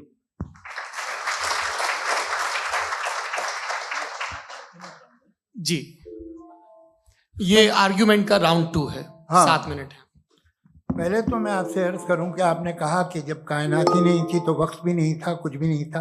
कैसे नहीं था? खुदा था, एक एग्जिस्टेंस तो था ना खुदा का। तो जब खुदा था तो वक्त भी होगा। ऐसा नहीं है कि कुछ भी नहीं था, खुदा था। अच्छा, बाकी ये कि आपने कहा साहब आप साबित कीजिए, आपके पास भी लॉजिक है, मेरे पास भी लॉजिक है। आप मेरा जिम्मेदारी नहीं है साबित करना कि खुदा है। बर्टन रसल ने बड़ी अच्छी बात कही। बर्टन रसल ने बड़ी अच्छी बात कही। मैं आपसे अगर ये दावा करूं कि एक चाय की केतली मरीख के चारों तरफ घूम रही है, मार्स के चारों तरफ, तो यह आपका काम नहीं है कि आप साबित करें कि कोई चाय की केतली नहीं है। ये मेरा काम है, मैंने दावा किया है। ये दावा तो मजहबी लोग करते हैं कि खुदा है। मैं क्यों साबित करूं कि नहीं है? जब तक आप मुझे कन्विंस नहीं कर देंगे मैं नहीं मानूंगा। आपकी जिम्मेदारी है, मेरी जिम्मेदारी नहीं है। दोयम ये कि ये जो आप कह रहे हैं, जो गैप्स हैं, ये गैप जब जब किसी मजहब को चैलेंज करते हैं, जब ऐसा कोई बात आती है तो हंगामा हो जाता है कि जब वो चैलेंज करें किसी फेथ को। ये तमाम साइंस जो है इसे मुख्तलिफ जगहों पे मुख्तलिफ वक्तों में मजहब ने रोकने की कोशिश की है। ये किताब है religion and science, Burton Russell की, पढ़िएगा, अच्छी लगेगी आपको। तारीख ही है साइंस, मजहब की साइंस से उसका यही रिश्ता है। अच्छा, अब ये हम सोचें कि बहरहाल ये वजूद जो है मजहब और ये बिलीव इन गॉड इंसान को बेहतर बना देता है। तो एक काम कीजिए, हिंदुस्तान वर्ल्ड का नक्शा लीजिए और मार्क कीजिए कि रिलीजन कहाँ कहाँ ज़्यादा है, कहाँ कहाँ, चाहे वो लैटिन अमेरिका हो या मिडल ईस्ट हो या फार ईस्ट हो या हिंदुस्तान के वो इलाके जहाँ मजहबियत ज़्यादा है। रख दीजिए नक्शा अलग। अब दूसरा नक्शा कि कहाँ कहाँ नाइंसाफ़ी, रिप्रेशन, औरतों के हुकूक की पामाली, जुल्म, डिक्टेटरशिप कहाँ है। नक्शा एक ही होगा। तो आप मुझे बताएं कि जो इसका तरकीब इस्तेमाल क्या है। खुदा का तरकीब इस्तेमाल तो बताइए। आप छोटी सी दवा सड़क पे बेचते हैं, उसकी भी तरकीब इस्तेमाल बताते हैं। इसके इस्तेमाल से तो फायदे नहीं हुआ किसी को। जो सारे के सारे खराब मुल्क हैं, खराब समाज है, वो सारे जुल्म खुदा के नाम पे करते हैं। वो गलत करते हैं, सही करते हैं, मुझे क्या लेना देना उससे। इस्तेमाल से मालूम होता ना। एक विस्की की बोतल कभी शायद देखी हो आपने, लाल रंग की होती है, उस पर रोशनी और छिपड़ी इंतहाई खूबसूरत लगती है, क्या बिगाड़ रही है किसी का। उसका इस्तेमाल गलत है, इसलिए आप उसे नापसंद करते हैं। इसका इस्तेमाल गलत है, इस तसव्वुर का इस्तेमाल ही गलत है और हमेशा से गलत हुआ है। आप देख लीजिए, इंसानी तारीख देख लीजिए, आज देख लीजिए, हिंदुस्तान देखिए, दुनिया देख लीजिए, क्या हो रहा है। इसे कैसे इस्तेमाल कर रहे हैं फेथ वाले लोग। क्या फेयर हैं, जस्ट हैं, जो अपने खुदाओं पे यकीन रखते हैं। वो किस तरह के लोग हैं?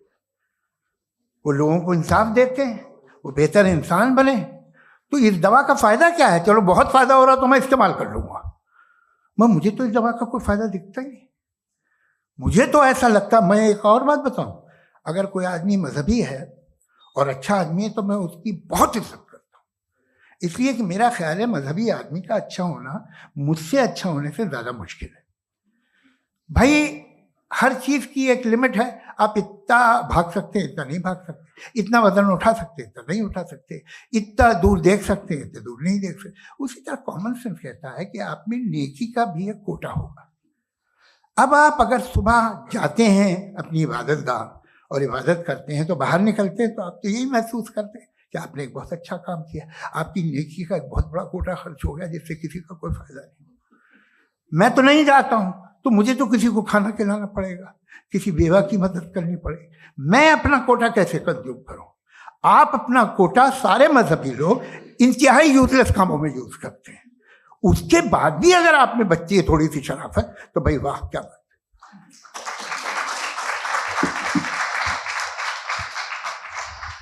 एक तो मुझे ये बात बहुत अच्छी लग रही है कि दोनों ही विद्वान समय को मानते हैं और बहुत समय से अपनी दलीलें और बाज दफ़ा समय से पहले अपनी तकरीरें पूरी करके अपनी अपनी कुर्सी पर बैठ रहे हैं। ये इस आर्ग्यूमेंट का राउंड 2 पूरा हुआ। अब रिबटल का राउंड 2 है और उसके बाद क्रॉस एग्जामिनेशन होगा। नहीं, आपका आर्ग्यूमेंट हो गया सर।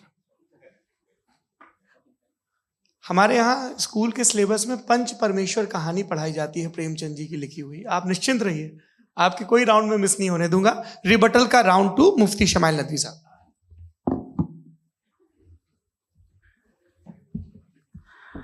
असल में जो हकीकी प्रॉब्लम है, असल प्रॉब्लम है, वो ये है कि जावेद साहब के पास कॉन्सेप्ट ऑफ गॉड क्लियर नहीं है। इन्होंने कहा कि कायनात से पहले खुदा तो था, तब भी तो टाइम होगा।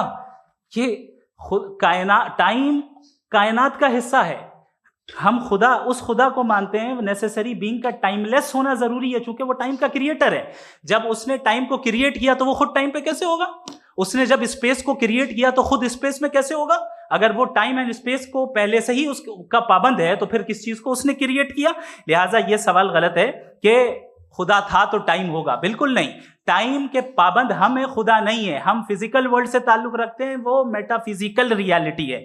दूसरी चीज इन्होंने मिसाल दी कि चाय की केतली हवा में घूम रही होगी, और पता नहीं शायद वो बर्टन रसल का उन्होंने हवाला दिया। बहरहाल यही प्रॉब्लम है। प्रॉब्लम यही है कि हम चीजों के दरमियान डिफरेंशिएट नहीं कर पाते। ये जो आपने मिसाल दी ये इमेजिनेशन है, और मैं जो साबित कर रहा हूं वो लॉजिकल नेसेसिटी है। आप इमेजिन करने आए तो कुछ भी करें, जुपिटर में पिंक एलिफेंट होगा, यूनिकॉर्न होगा, करें, उससे कायनात पे क्या फर्क पड़ता है? उससे आप लॉजिकल नेसेसिटी साबित नहीं कर सकते। मैं तो उस प्राइम कॉज की बात कर रहा हूं, उस नेसेसरी बीइंग की बात कर रहा हूं जिसके बगैर इस कायनात का एग्जिस्टेंस मुमकिन नहीं है। दूसरी चीज, मजहब को साइंस चैलेंज करती है वगैरह वगैरह, ये हमारा टॉपिक ही नहीं है। मैं इस पे बात करूंगा तो फिर मेरा वक्त चला जाएगा। मजहब के ऊपर चूंकि हमारी डिस्कशन नहीं है, साइंस को मजहब और बिलखुसूस मैं और हमारा वर्ल्ड व्यू कम अज कम साइंस को पीछे नहीं करता है, साइंटिज्म की मजम्मत करता है। इसकी वजाहत मैंने पहले कर दी। दूसरी चीज इन्होंने कहा वर्ल्ड का नक्शा लीजिए, वर्ल्ड मैप लीजिए, 2 अलग अलग जगह की। हजरत मैंने ये होमवर्क किया था और मैंने मिडिल ईस्ट का एक नक्शा लिया और यूरोप का एक नक्शा लिया। ये मजहबी इलाका और ये लिबरल और एथीस्ट इलाका। मुझे पता चला कि सबसे ज्यादा रेप केसेस जो हैं वहां पर है।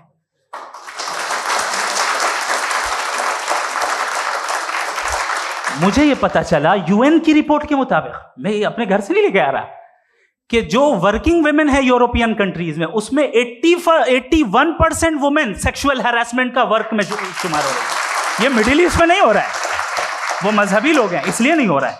दूसरी चीज, आपने ये कहा कि मजहबी आदमी का अच्छा होना हमारे अच्छे होने से बहुत मुश्किल है, बहुत मुश्किल है। तो इसका मतलब यह है कि गॉड के अलावा आपके पास अच्छे और बुरे का कोई स्टैंडर्ड है। मैं चाहूंगा कि कन्वर्सेशनल स्टाइल वाले डिस्कशन और सेगमेंट पे इसी पे बात कर लेते हैं। Thank you very much.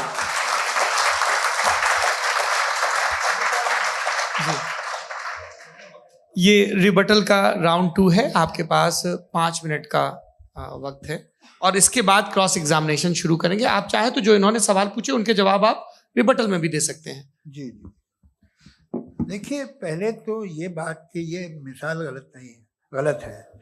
इन्होंने पहले ही हमको डिसार्म कर दिया। कह लिया अकल से मामला सॉल्व नहीं हो सकता, लॉजिक से आप पहुंच नहीं सकते। ये एक मेटाफिजिकल चीज़ है। मेटाफिजिकल अजीब सा लफ्ज़ है, ठीक से किसी को माने नहीं मालूम इसके, तो ऐसा लगता है कुछ बड़ी चीज़ है। अरे भाई क्या होता है मेटाफिजिकल, बताओ, खड़ी हो। ये एक लफ्ज है जो कहीं भी इस्तेमाल हो जाता है। जब आप एक बात कर रहे हैं और आप मुझसे बहस कर रहे हैं तो मुझे मेटाफिजिकल मत बताइए, आप लॉजिकली मुझे प्रूफ किए। और अगर लॉजिकली आप नहीं बात करते साहब ये मेटाफिजिकल है, तो फिर हम आप बात क्या कर रहे हैं? मेरा आपका किस जबान में कॉन्वर्सेशन होगा? और ये कहना कि वक्त पहले नहीं था, तो फिर क्यों कहते हैं ये हमेशा से और हमेशा रहेगा? हमेशा वक्त है, तो आप कैसे कहते हैं वो हमेशा से है और हमेशा रहेगा? हमेशा का मतलब है कोई वक्त, अगर वक्त ही नहीं है तो हमेशा कैसे? बाहर वो रहेगा। अब मैं ये देखता हूं, आपने कहा ना कि वहां रेप ज्यादा होते हैं, तो हम एक बात देखते हैं कि ये दुनिया जिसपे वो कादर मुतलक है, जिसकी मर्जी के बगैर पत्ता भी नहीं हिलता, ओमनीपोटेंट है, ये दुनिया चल कैसे रही है? और इस दुनिया का हाल क्या है? 45,000 बच्चे जो 10 साल की उम्र से कम थे वो गाजा में मरे। भूख से काला हांडी में बच्चे मरते हैं और डिप्थेरिया से मरते हैं। डिप्थेरिया अजीब मर्ज है, गले में जाली बनना शुरू होती है, बच्चा नीला हो जाता है, गरीब का बच्चा, इसलिए कि उपास इलाज नहीं। ये कादर मुतलक है जो चाहे कर दे। इससे आप दुआएं मांगते हैं हमारी ये काम कर दे वो कर दे, तो इसका मतलब डे टू डे लाइफ में वो इंटरफेयर करता है और ये देख रहा है वो। अगर वो वाकई भी है फॉर डिस्कशन सेक, तो मैं जब दुनिया देखता हूं तो मेरे दिल में उसके लिए कोई इज्जत नहीं पैदा होती। ये क्या कर रहे हो तुम पूरे ऑल पावरफुल हो, ओमनीपोटेंट हो, ओमनी प्रेजेंट हो। तुम तो वहां गाजा में रहे होगे ना, तुम हर जगह हो। तुम देख रहे थे कि बच्चे की कैसे धज्जियां उड़ रही, तुम देख रहे थे और तुम चाहते हो मैं तुम्हारी परस्तिश करूंगा, तुम हो भी। अरे यार, इससे अच्छे तो हमारे चीफ प्राइम मिनिस्टर हैं, कुछ तो ख्याल करते हैं। कमाल है, आप किसकी इबादत कर रहे हैं? अगर वो है भी, ये दुनिया नाइंसाफी से, जुल्म से, जबर से, तशद्दुद से भरी हुई है। और आप ये मत कहिएगा कि वो देख रहा है और वो बताएगा एक दिन। अगर वो देख रहा है और इंटरफेयर नहीं करता तो आप दुआ क्यों मांगते? आप कहते हैं मेरा ये काम करा दे, इसके मतलब है वो दखल दे सकता है, वो आपको नौकरी दिलवा सकता है, भले दूसरे आदमी को न मिले, मगर आपका काम कर देगा चूंकि आपने दुआ मांगी है।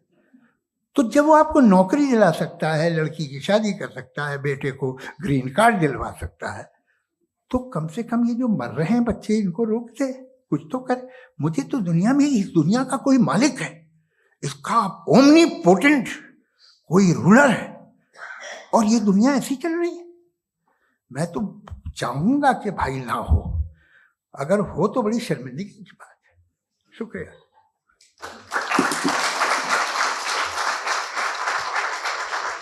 देवियों और सज्जनों, इस बहस के 2 राउंड और 2 रिबटल पूरे हो चुके हैं। अब सबसे जरूरी और सबसे मुश्किल राउंड शुरू हो रहा है, क्रॉस एग्जामिनेशन का।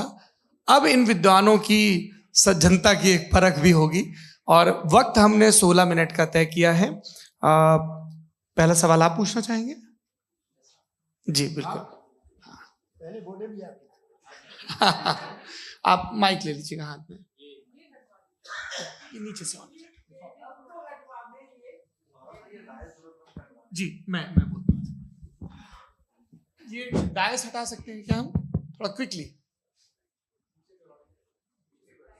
डायस पीछे कर दीजिए बस थोड़ा सा, है ताकि ये जो दाएं बाएं लोग बैठे हैं, इसे हटा ही दीजिए, वरना वहां तो जाने वाले नहीं। आराम से आराम से दोनों तरफ से हटा दीजिए।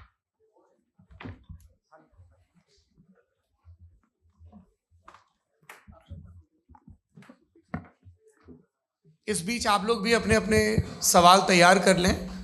ये ध्यान रखेंगे कि मैं यहाँ से सवाल लूँगा, आप लोगों को अपना हाथ ऊपर करना है, अपना नाम बताना है और अधिकतम 3 वाक्यों में अपना सवाल पूरा करना है। कई लोग सवाल की जगह भाषण देने लगते हैं, उससे आज बचना है।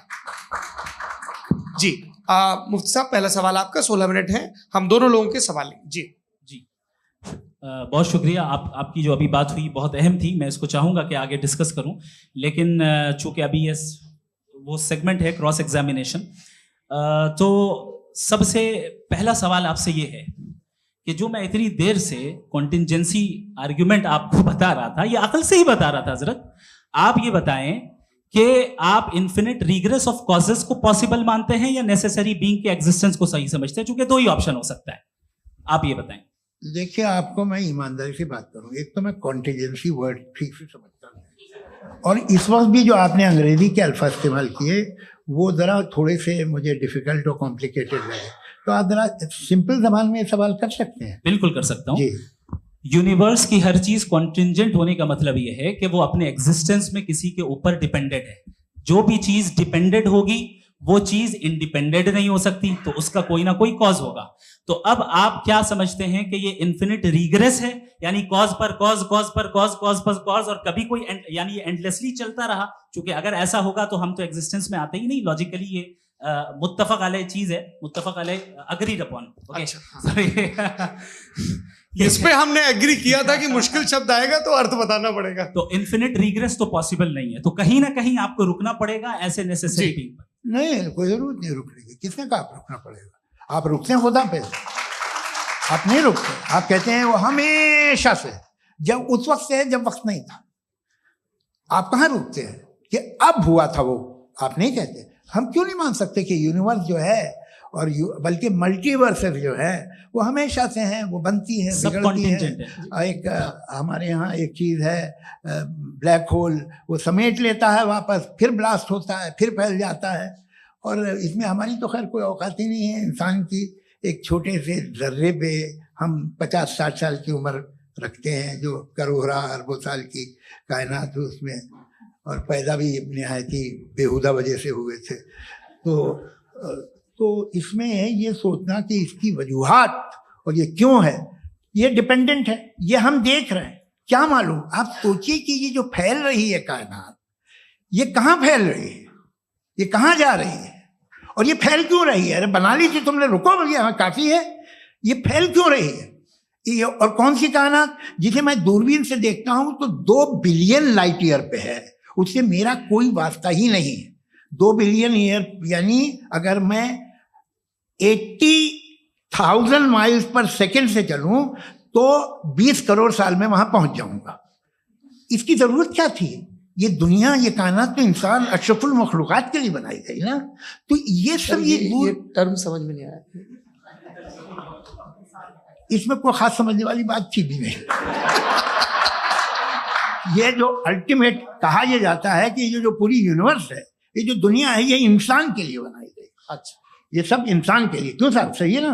बिल्कुल, लेकिन इसका ये मतलब नहीं कि किसी चीज के पीछे रीजन आपको नहीं पता तो रीजन नहीं है, इसे कहते हैं नहीं, मुझे नहीं पता, लेकिन मेरी जिम्मेदारी नहीं है। वो बिल्कुल सही कहा था उसने, बर्टन रसल ने। आपने उसे मजाक में टाल दिया कि भाई आप एक दावा कर रहे हैं, मैं क्यों कहूं कि ये गलत है दावा? आप प्रूफ कीजिए, मेरे पे जिम्मेदारी ही नहीं है, मैंने थोड़ी कहा है।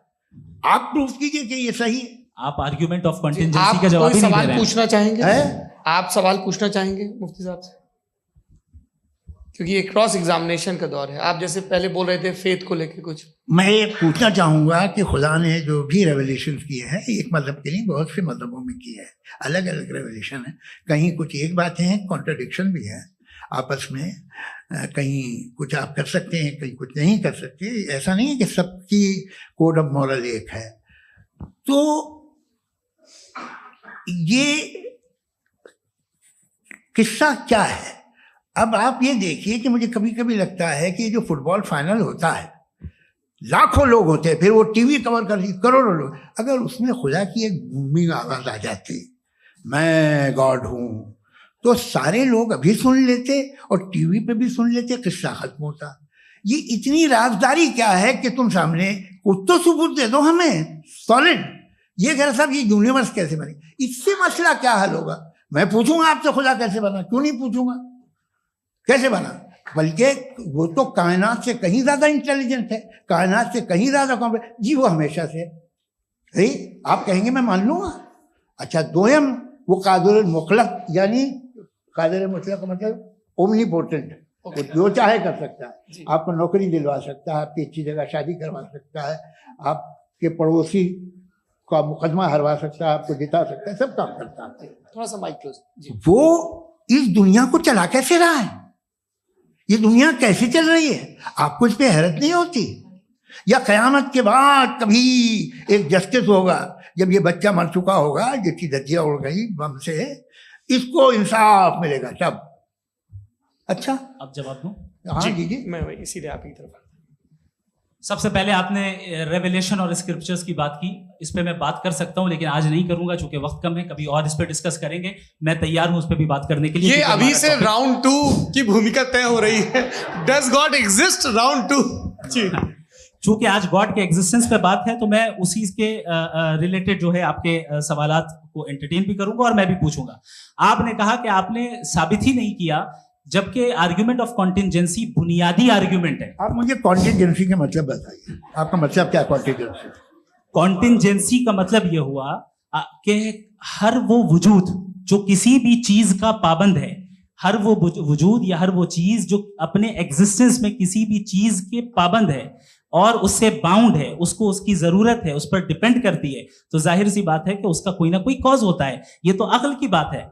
ये आप रीजनिंग की बात करते हैं, मैं वही कर रहा हूं। दूसरी चीज, आपने ये बात कही कि इतने बिलियन लाइट ईयर्स दूर है, उसका मेरा क्या लेना देना। फिर मेरे ख्याल से आपको ये नहीं कहना चाहिए I think therefore I am an atheist. आपको सोचना चाहिए, सिर्फ आप एक लिमिटेड दायरे में रहकर नहीं सोचें बल्कि बाहर निकलकर सोचें। आपने तीसरा सवाल किया, आपने 2-3 सवाल एक साथ। ऐसी बातें ना कीजिए, कुत्तों को इतराज हो जाएगा आप पे कि आप कुछ भी सोचिए। ये इजाजत आपको है नहीं, मुझे है।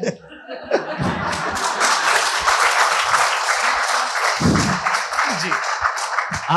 आपने प्रॉब्लम ऑफ इविल के ताल्लुक से सवाल किया और बार बार आप एक लफ्ज रिपीट कर रहे हैं कि ओमनीपोटेंट गॉड है, ऑल पावरफुल गॉड है। यही तो दरअसल समझना है कि गॉड का कॉन्सेप्ट क्या है। प्रॉब्लम ऑफ इविल जो है, प्रॉब्लम ऑफ इविल दर हकीकत 2 असम्पशंस पर कायम है। अगर आप इन 2 असम्पशंस को समझ जाएं तो ये प्रॉब्लम नहीं रहेगी, आर्ग्यूमेंट आपको समझ में आ जाएगी कि ये कोलैप्स कर जाता है। पॉइंट नंबर 1, यानी जो आपका सबसे पहला फॉल्स असम्पशन है कि गॉड मर्सीफुल है, ओमनीपोटेंट है, दुनिया में जुल्म हो रहा है।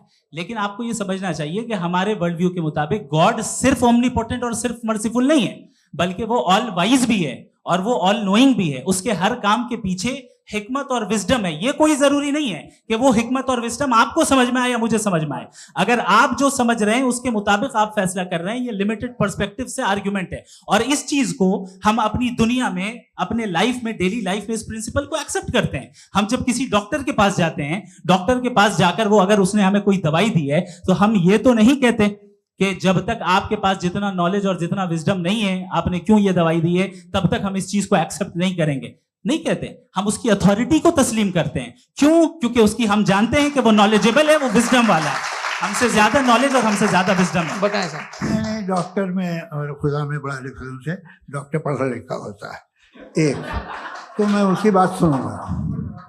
2 ये नहीं, कुछ जवाब तो ये भी नहीं है सर। प्लीज आप अगर सब ऑडियंस से बोलने लगेंगे तो फिर मतलब नहीं सिविलाइज्ड बहस का। मतलब आप ये कहें कि क्योंकि आप डॉक्टर पे बिलीव करते हैं इसलिए खुदा पे बिलीव कीजिए, क्या ये मिसाल आपको समझाने के लिए आर्गुमेंट है, इस पे आपको एतराज नहीं है। तो सिंपल बात ये है कि मैं अगर ये यकीन कर लूँ कि एक ओमनीपोटेंट, उसकी मसलहत है, ये जो बच्चे मर रहे हैं ये मसलहत है उसकी, मुझे नहीं चाहिए थी मसलहत। उसकी मसलहत नहीं, यही तो समझना है, मतलब एक्सपीडियंसी।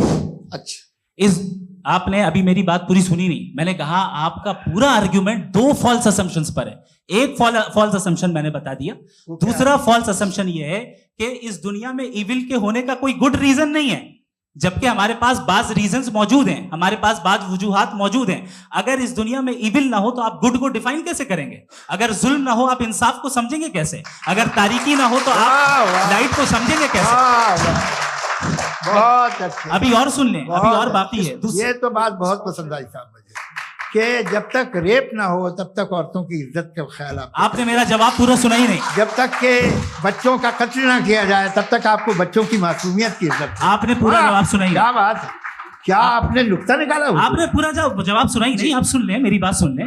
ये मैंने आपको एक चीज बताई। दूसरी चीज, इस दुनिया में हम आए हैं टेस्ट के लिए, हमारा टेस्ट हो रहा है और हर इंसान का अलग अलग अंदाज में टेस्ट होता है।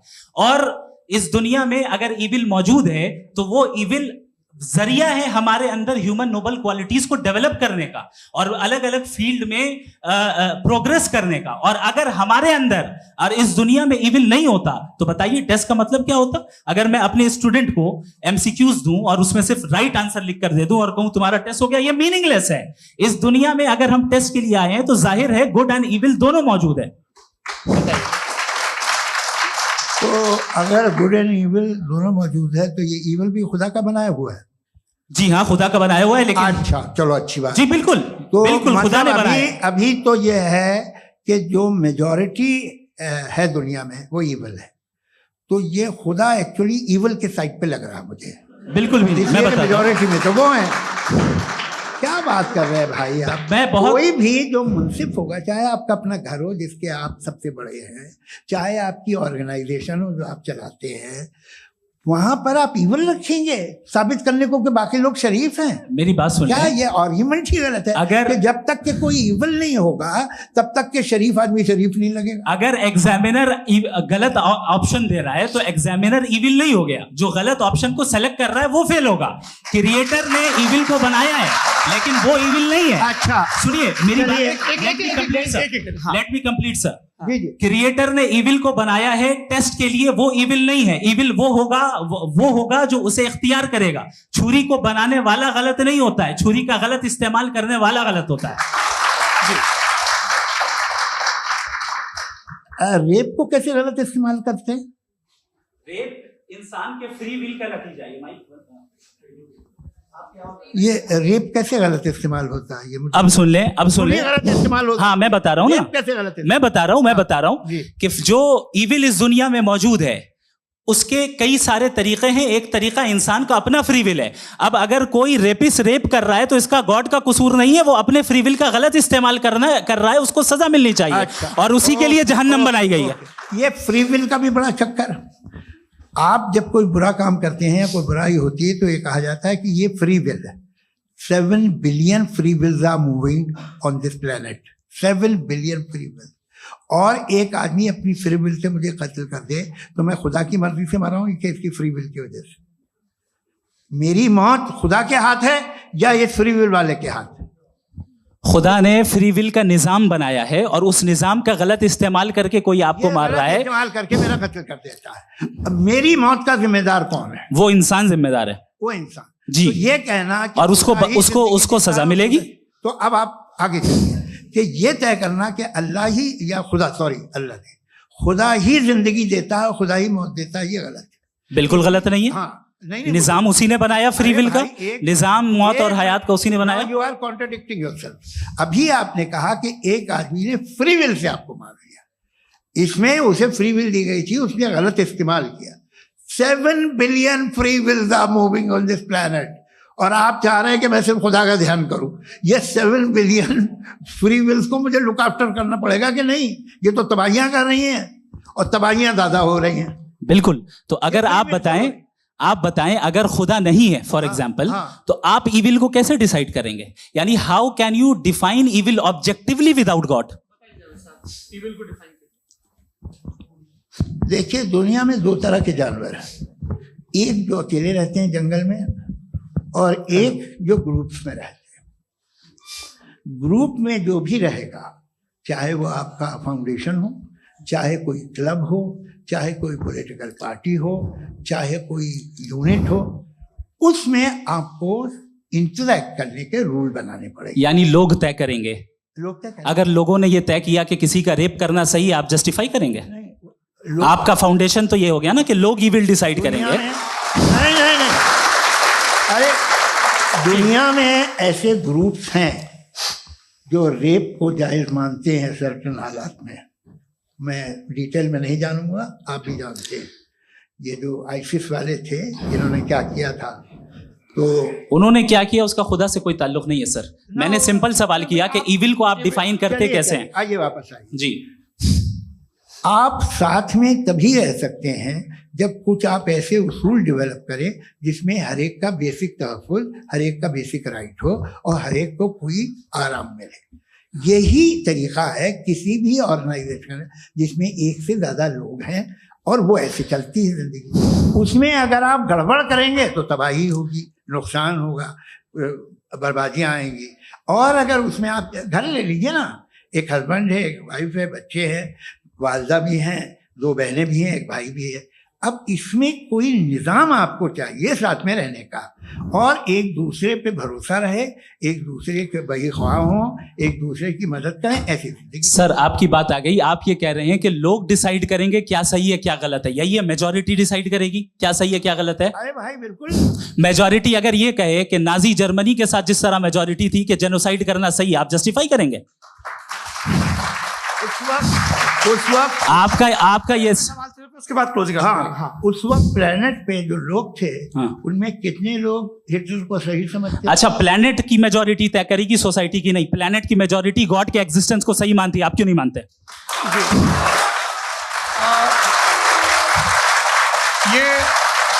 हेलो ये क्रॉस क्वेश्चन का राउंड यहाँ पर समाप्त होता है। और ये बड़ा अच्छा है कि इस तरह से फ्रेगमेंट कर दिया गया है ताकि जो मरकरी ऊपर जा रहा है नीचे जवाब दे दूं। जी, प्लेनेट की ज्यादातर मेजॉरिटी कुछ दूसरे मजहबों के खुदा को मानती है। आप उन्हें क्यों नहीं, आप तो मेजोरिटी की बात कर रहे हैं। अच्छा, ये क्लोजिंग आप ये कह रहे हैं इविल और गुड को डिसाइड मेजोरिटी करेगी, मेजोरिटी जो कर दे वो सही हो जाएगा। क्लोजिंग इसको जैसा आप ही लोगों ने तय किया है उसी फॉर्मेट को फॉलो कर लेते हैं। हाँ भाई, मैंने तो भले लोगों पे एतबार किया और तब मॉडरेशन तय किया। जी, आपके पास 5 मिनट का वक्त है, क्लोजिंग आर्ग्यूमेंट है, उसके बाद हम ऑडियंस से क्वेश्चन आंसर लेंगे जावेद साहब की क्लोजिंग आर्ग्यूमेंट के बाद। ओके, बहुत शुक्रिया जी। हमारा जो टॉपिक है डज गॉड एग्जिस्ट, मैं इस पे इतने एकेडमिक तैयारी करके आया था, मुझे था कि मैंने सोचा था कि कई सारे मैं आर्ग्यूमेंट्स दूंगा, लेकिन वक्त की भी किल्लत और जावेद साहब बार बार इधर उधर चले जा रहे थे तो उसको भी थोड़ा एंटरटेन करना पड़ गया। डज गॉड एग्जिस्ट पे मैं एक ही आर्ग्यूमेंट दे पाया। आर्ग्यूमेंट्स बहुत हैं और डेफिनेटिव आर्ग्यूमेंट्स हैं, और मेरे आर्ग्यूमेंट को किसी एक राउंड में भी इन्होंने एंटरटेन नहीं किया और रेफ्यूट नहीं किया। एक राउंड में भी नहीं, एक राउंड में भी नहीं। और ना ही अभी आपका क्लोजिंग आर्ग्यूमेंट आएगा, नहीं, वो बता देना। Argument of contingency sir. अरे मैं आपसे कई बार कह चुका हूँ कंटीजेंसी का मतलब। अब मैं कैसे समझाऊं आपको? आपस में हाँ, आप और कितने आसानी से समझाऊं मैं, मुझे तो नहीं समझ में आ रहा है। आप अपनी आर्ग्यूमेंट ऑफ कंटीजेंसी उर्दू में बोल सकते हैं। हाँ, आप अपनी बात पूरी कर लें जी, आखिरी 4 मिनट। दूसरी चीज, just a minute please ma'am, can I talk? दूसरी चीज ये है कि आपने एक तो इसका जवाब नहीं दिया, दूसरा आपने गॉड के ना होने पर कोई डेफिनेटिव आर्ग्यूमेंट नहीं दिया, सिर्फ मजहब पे बात कर रहे हैं आप। मजहब तो आज हमारा टॉपिक ही नहीं था। आज तो हमारा टॉपिक हो, आप मजहब से ले लेकर आईएस तक चले गए। भाई हमारा क्या ताल्लुक है उससे? We condemn them. और उसका गॉड से क्या ताल्लुक है? अगर कोई गलत काम कर रहा है, किसी ने किसी को कत्ल किया, किसी ने किसी का रेप किया, उसको सजा मिलनी चाहिए। और आपके पास कोई भी rational strong foundation of morality नहीं है। आपने कहा कि मेजॉरिटी तय करेगी सोसाइटी की, वो सही होगा। मैंने कहा हिटलर को फिर आप सही कहेंगे, नहीं, प्लैनेट की सोसाइटी की मेजॉरिटी तय करेगी। तो प्लैनेट की मेजॉरिटी गॉड के एग्जिस्टेंस को मानती है, आप कह रहे हैं ये रिलीजियस है। तो यानी आपके पास कोई स्ट्रॉन्ग फाउंडेशन नहीं है ऑब्जेक्टिव मोरालिटी का। ऑब्जेक्टिव मोरालिटी का अगर कोई फाउंडेशन है तो वो सिर्फ गॉड है, गॉड है, गॉड है। थैंक यू जी। ये मुफ्ती शमाइल नदवी साहब का क्लोजिंग आर्ग्यूमेंट था। अब हमारे पास जी ये बड़ा अच्छा है कि दोनों लोगों को मॉडरेटर से शिकायत भी और बोल रहे हैं भाई हमारी शाबाशी भी तो करते चलो। अब मेरी बात जी, आपके पास जावेद अख्तर साहब 5 मिनट का वक्त है, ये आपका क्लोजिंग आर्ग्यूमेंट है, टाइम रीसेट कर दें। जी देखिए, बहुत सारी बातें हैं। गॉड का डेफिनेशन दुनिया के किसी भी रिलीजन में है कि वो ओमनीपोटेंट है, वो ओमनीप्रेजेंट है, he is just, he is kind, he loves you and so on. मैं जब दुनिया देखता हूँ तो मुझे कोई ऐसा सुप्रीम पावर यहाँ दिखाई नहीं देती है जो इंसान की बहबूदी के लिए कुछ कर रही हो, कमज़ोर को बचा रही हो, मदद कर रही हो, जालिम को पीछे हटा रही हो। मैं नहीं देखा, तारीख में नहीं। एक तो अगर है और ये देख रहा है तमाशा, तो उसका होना न होना बराबर है। दोयम ये कि ये जो है, जब आप ये कहते हैं कि कायनात जिसकी कंटीजेंसी है, मैं देखिए वो लफ्ज़ इस्तेमाल किया मैं, तो ये कैसे हो सकती है भाई? और फौरन आप सरेंडर कर देते हैं कि जाहिर है कि इसका बनाने वाला तो इससे 10,000 गुना ज़्यादा कॉम्प्लिकेटेड होगा। उस पर आपके होने पे कोई इतराज नहीं है। उसे वो टाइमलेस है, वो पहले से था, टाइम तो बहुत बाद में आया, ये सब आप मानने को तैयार है, जिसका आपके पास कोई सबूत नहीं, आपके पास कोई रीजन नहीं है। आपकी तारीफ क्या है मजहबों की? बिलीफ की, जो खुदाओं का बिलीफ है, ये कॉन्स्टेंटली गलत साबित होता रहा है। मतलब आप कहें कि अरिस्टोटल के ज़माने में तो सब जाहिल थे, वो भी इतने ही यकीन से खुदा पे यकीन रखते थे, जो अब नहीं रहा, ये भी नहीं रहेगा, आप लिख लीजिए। और इसके आसार आपको दुनिया में दिखाई देना शुरू हो चुके हैं। ये बहस क्या आज से 100 साल पहले इस तरह हो सकती थी? यहाँ तक तो आपको हम ले आए हैं। तो सर अरे इनको मदद की जरूरत नहीं भाई, ये सेल्फ सफिशिएंट आदमी है, आप क्यों इनकी मदद कर रहे हैं? Sir please. तो ये जो है तमाम बातें अपनी जगह हैं, ये एक पैकेज है। आप अकेले, कोई आदमी ऐसा नहीं जो सिर्फ गॉड को मानता हो, उसके साथ बहुत पैराफर्नेलिया आता है, अलग अलग पैराफर्नेलिया आते हैं। They have always created chaos in the society. मैं तो आपको सीधा ऑफर देता हूँ कि दुनिया में 10 इम्पॉर्टेंट बिलीव्स है। आप एक मानते हैं, 9 नहीं मानते, 9 में आप एथीस्ट हैं, 9 को आप बिल्कुल रीजनेबली मेरी तरह देखते हैं। तो 90 मजहबी आदमी भी 90% एथीस्ट है, वो दूसरे खुदा नहीं मानता, एक खुदा मानता है अपना वाला, बाकियों को कहता है गलत है। अगर आप मानना ही बंद कर दे तो आपका 10% चांस है कि आप सही हैं और 90% चांस है कि आप गलत हैं। मेरा मशवरा है, आप मानना छोड़ दिए तो 50% चांस होगा कि आप सही हैं और 50% चांस होगा, 40% आप गेन करेंगे बाय बिकम एन एथीस्ट।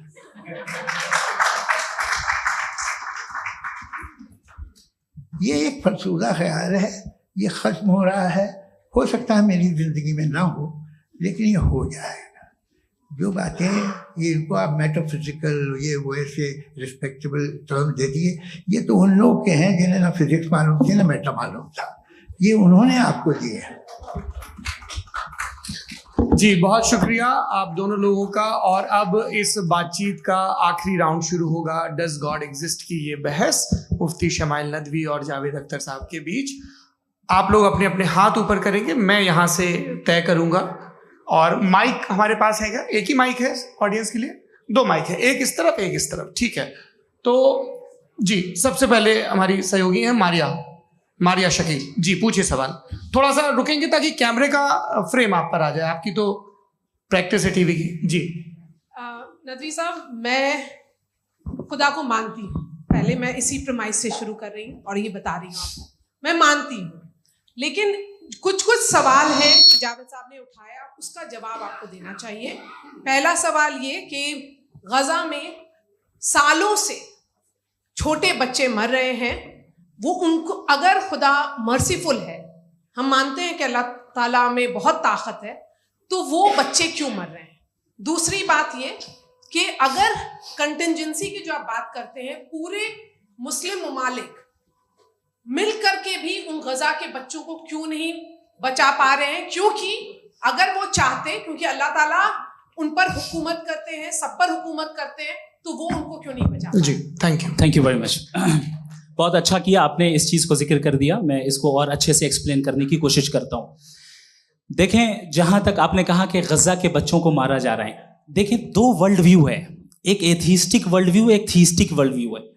बच्चे मर रहे हैं दोनों वर्ल्ड व्यू में, लेकिन हमारा वर्ल्ड व्यू कह रहा है कि रिकॉम्पेंस है, ये कह रहे हैं कि उनका मरना बेकार जाने वाला है, कोई उसका रिकॉम्पेंस नहीं है, चूंकि इनके यहाँ आखिरत और अल्लाह का कोई तसव्वुर या गॉड का कोई तसव्वुर नहीं है। आपने ये सवाल किया कि गॉड मर्सीफुल है, क्यों नहीं रोकता? ये मैंने बताया कि ये मिसकंसेप्शन है लोगों के दरमियान कि गॉड को सिर्फ मर्सीफुल और ओमनीपोटेंट समझते हैं। गॉड के सिर्फ यही 2 एट्रीब्यूट्स नहीं हैं, गॉड के कई सारे एट्रीब्यूट्स हैं, उनमें से अल हकीम भी है, उनमें से ऑल वाइज भी है, ऑल नोइंग भी है। लिहाजा अगर इस दुनिया में किसी को तकलीफ आ रही है और गॉड उसको नहीं रोक रहा है, वो इसलिए नहीं रोक रहा है चूंकि इंसानों को फ्री विल दिया गया है। ठीक इसी तरीके से अगर एक डॉक्टर किसी छोटे बच्चे को इंजेक्शन लगा रहा है, उसे तकलीफ पहुंच रही है, उसके लिमिटेड पर्सपेक्टिव के एतबार से ये गलत हो रहा है और डॉक्टर बुरा है, लेकिन जब आप ब्रॉडर पिक्चर को देखेंगी, आपके और हमारे पास सिर्फ एक पिक्सल है, हमें इतना नजर आ रहा है कि गजा में कत्ल हो रहा है, लेकिन इसके पीछे कितना रिकॉम्पेंस उनको मिलने वाला है, पूरा पिक्चर गॉड के पास है। तो एक पिक्सल से आप पूरे पिक्चर को कभी भी जज नहीं कर सकती। आप इसमें कुछ जोड़ना चाहेंगे? आपको कुछ बोलना है इसमें? भैया आपने बहुत अच्छा जस्टिफिकेशन दिया। या आप वो जो वहाँ के प्राइम मिनिस्टर इजराइल के उन्हें भेजिए, वो बहुत खुश होंगे। आप जस्टिफिकेशन दे देना कि अगर गॉड नहीं है तो बच्चे क्यों मर रहे हैं, आप बताएं। वो ये सवाल पूछ रहे हैं कि अगर आप ईश्वर का अस्तित्व नहीं मानते हैं तो उन बच्चों की मौत को आप कैसे इंटरप्रेट करते हैं? भाई ये दुनिया जो है, जो ताकतवर लोग होते हैं वो एक नाइंसाफी करते हैं। तो ये अच्छा काम है आपके नजदीक, तो नेचर नाइंसाफी पे मबनी है। अरे मेरे भाई, आप नेचर की कहाँ बात कर रहे हैं, तो इंसान की बात कर रहे हैं। तो फिर जब मैं इंसान की बात कर रहा था, आप नेचर की बात करने लग गए। क्रॉस एग्जामिनेशन नहीं। हाँ, अब आप मुझे बोलने नहीं देंगे तो अलग बात है, आप बोलिए, मैं मुझे कोई जी नहीं, ये क्रॉस एग्जामिनेशन है। मुझे बोल तो लेने दीजिए। जी बोलिए। क्या बात ये है कि ह्यूमन सोसाइटी तभी साथ में रह सकती है जब वो मोहब्बत से, एकता से, एक दूसरे के एहतराम करके रहे। इसके अलावा पॉसिबल नहीं है, अकेले तो इंसान रह नहीं सकता। वहाँ पर कुछ लोग हैं जो फाउल करते हैं। वो फाउल हमेशा से तारीख में होता आया है। आज ये हो रहा है, जो हो रहा है बहुत बुरा हो रहा है, बहुत जालिमाना है, बहुत जाबराना है।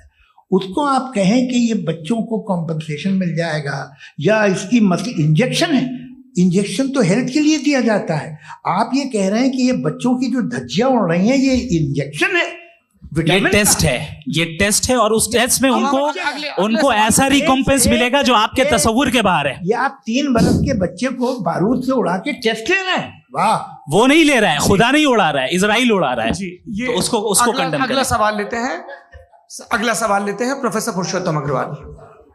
मुफ्ती साहब, एक निवेदन आपसे है कि कम से कम थोड़ा सा माइक क्लोज, एक रिलीजियस और फिलोसफिकल कर मैं प्लीज। एक रिलीजियस और फिलोसफिकल ट्रेडिशन है जो ब्रह्मांड को यानी यूनिवर्स को ही अंतिम मानती है।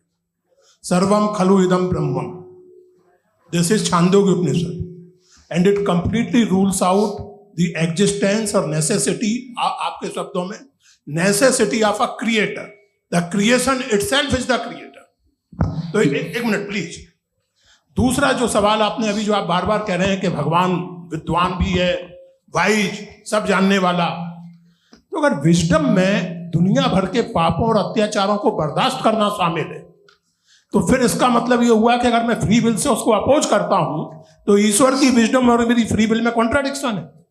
Because when I am opposing whatever is happening in Gaza, then I am opposing the God's will और गॉड्स विजडम। जवाब लेते हैं। तो गॉड की विजडम, एक मिनट सर प्लीज सर, ये एक जुमला, गॉड की विजडम है कि गाजा में जो कुछ हो रहा है वो हो रहा है, मैं उसको अपोज कर रहा हूं, तो मैं गॉड की विजडम के खिलाफ जा रहा हूं। एक सवाल। दूसरा ये नहीं, आपने 2 ऑलरेडी। सर आप और सवाल कर लें, लेकिन मुझे 2 जवाब दे। पहले आपने ये कहा, सुनिए मेरी बात सुनिए। इजराइल के गॉड के मुताबिक तुम्हारा ठीक हो रहा है ना? नहीं हो रहा है, ठीक नहीं हो रहा है। मैं बता रहा हूँ क्या हो रहा है, आप तशरीफ रखें, मैं बता रहा हूँ क्या हो रहा है।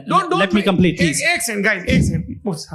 ये देखिए, ऐसा है कि ये सब बड़ा आपस में विचार विमर्श के बाद ये तय हुआ था कि कुछ नियम बना लिए जाएं ताकि एक टाइम बाउंड बातचीत चले। और भाई साहब, आप बड़ा जरूरी काम कर रहे हैं, लेकिन कैमरे के फ्रेम में आके उस काम को गड़बड़ कर दे रहे हैं। ठीक है गुरु, अब मेरे को कहीं का गुस्सा कहीं निकालना था, सॉरी।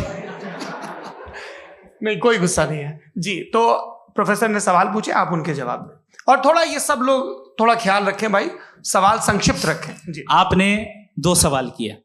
सबसे पहला ये कहा कि हमारे पास ये कॉन्सेप्ट है कि ये यूनिवर्स खुद नेसेसरी बीइंग है, creation itself is the creator. How irrational is this कि मैं एग्जिस्ट करूंगा बाद में, लेकिन अभी एग्जिस्ट कर भी रहा हूं, यानी एक ही टाइम में एग्जिस्ट भी कर रहे हैं, नहीं भी कर रहे हैं। This is not true. दूसरी चीज, आपने कहा कि अगर इजराइल में, सॉरी माफ कीजिएगा, Israel doesn't exist, occupied Palestine में अगर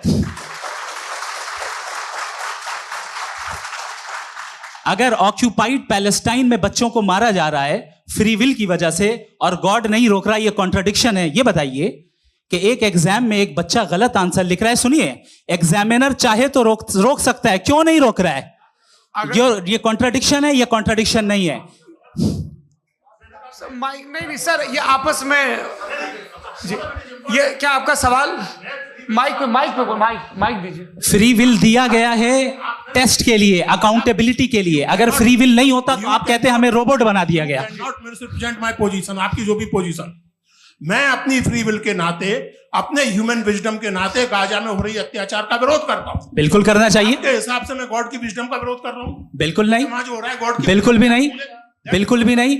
उसका वहां पर गाजा में कत्ल होना ये इंसानों के गलत इस्तेमाल का नतीजा है, फ्री विल के इस्तेमाल का नतीजा है। गॉड इसका हुक्म नहीं देता, उससे रोकता है।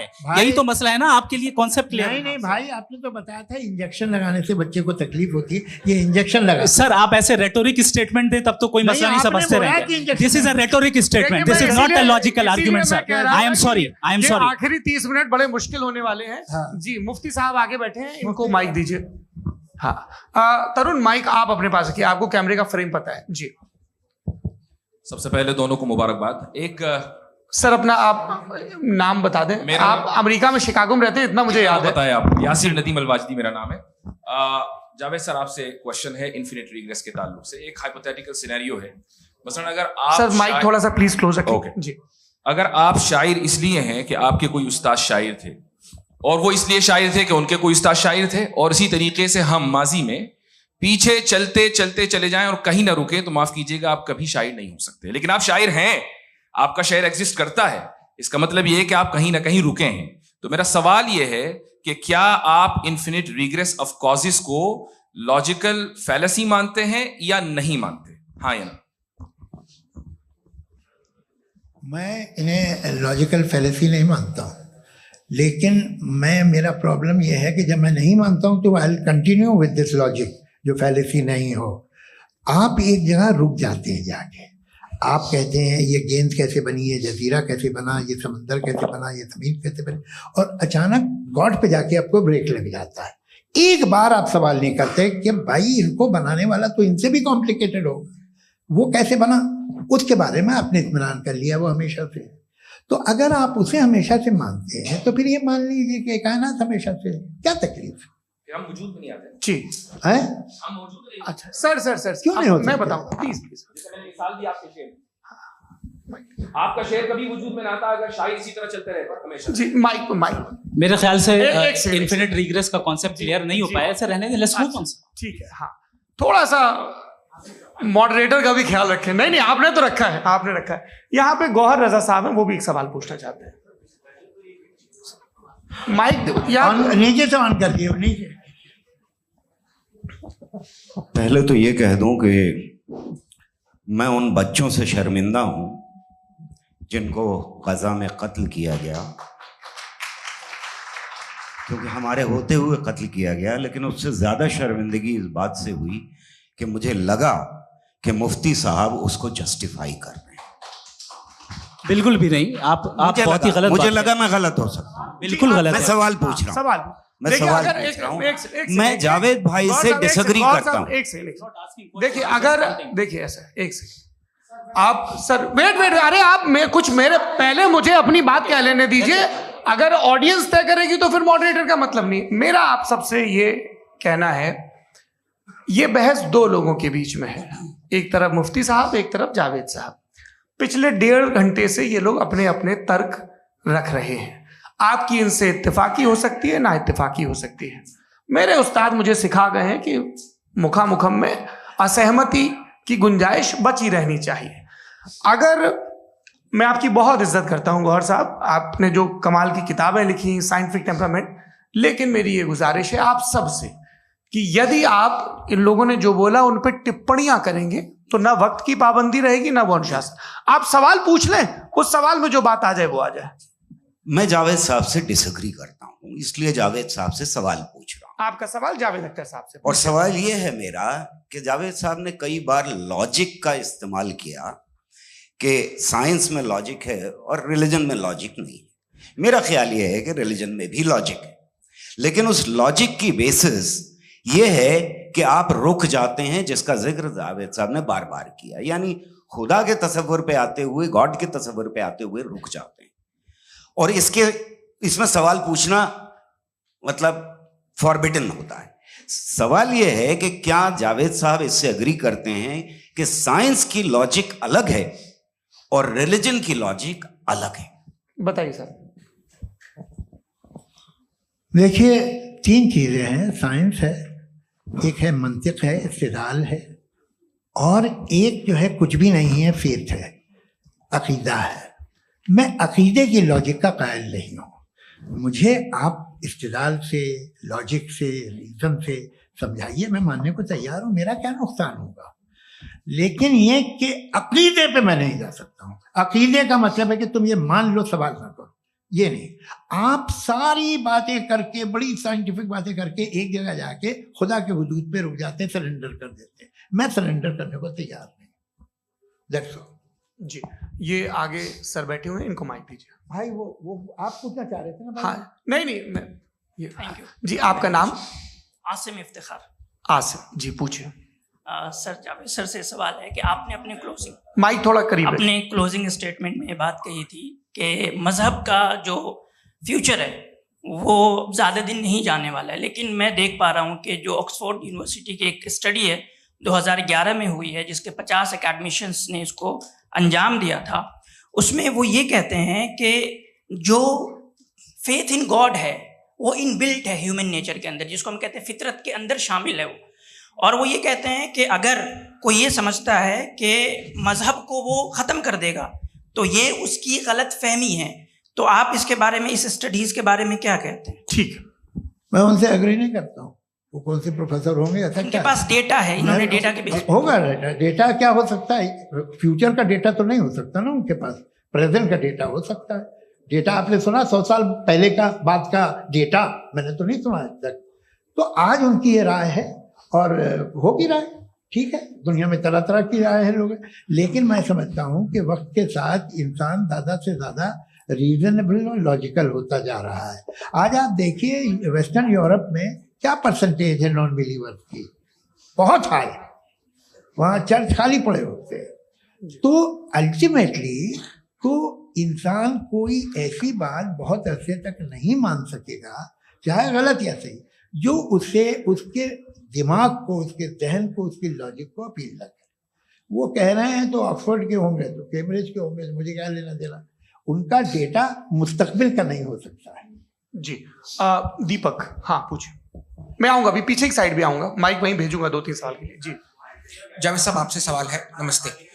अरे भाई सर, अगर आप ही लोग को तय करना है तो फिर 200 लोग तय कर लें। ये एक साथ नहीं sir, please don't do this sir. Everybody has a right sir, but we can only take selected questions. No sir, अरे ये यंग लोग भी हैं तो इनकी ये अब उतने यंग, भाई आप यंग हैं कि नहीं हैं? वो कह रहे हैं वो भी यंग हैं साहब, आप उनकी नौजवानी पर दावा उनको ही करने थे।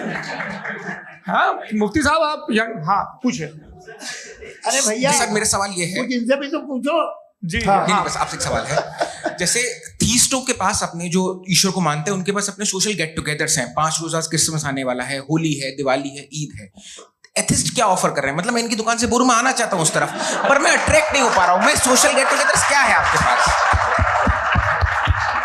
वो ये कह रहे हैं कि जो धार्मिक लोग हैं, अलग अलग धर्म के लोग, उनके उत्सव त्योहार, कॉन्ग्रेगेशन बहुत हैं। अब आपको मैं एक सुनाता हूँ, यहाँ हिस्टोरियन भी बैठे हैं। मृदुला जी, आप बताइएगा सही है क्या? ये एक कॉन्स्टेंटाइन, एक ग्रीक रोमन बादशाह था, जो क्रिश्चियनिटी आने के 400 साल बाद उसने डिसाइड किया कि मैं क्रिश्चियन हो जाऊंगा, मेरी पूरी स्टेट कैंसिल हो जाएगी। उस जमाने में ऐसे ही होता था, राजा जो धर्म इख्तियार करता था वो जनता भी कर लेती थी। इसलिए कि वो हो गया था बैंकरप्ट, और उसे जो मेडिटेरियन कोस्ट के रिच क्रिश्चियन वो थे मर्चेंट, उससे पैसा चाहिए था। तो उसने कहा यार क्रिश्चियन हो जाओ। तो उसने अपने वजीर से कहा कि भाई ये हिस्ट्री है कि अब हम लोग क्रिश्चियन हो जाते हैं। पहले सर हो जाएंगे, कोई प्रॉब्लम नहीं है, लेकिन एक प्रॉब्लम ये है कि 17 दिसंबर से 25 दिसंबर तक जो पेगन फेस्टिवल होता, जो पेगन जो फेस्टिवल होता है वो बंद हो जाएगा, इसलिए कि हम क्रिश्चियन हो गए तो होगा नहीं। तो वो बच्चों को बहुत बुरा लगेगा, पब्लिक को बहुत इंजॉय करते हैं, खासतौर से 25 को मेन डे।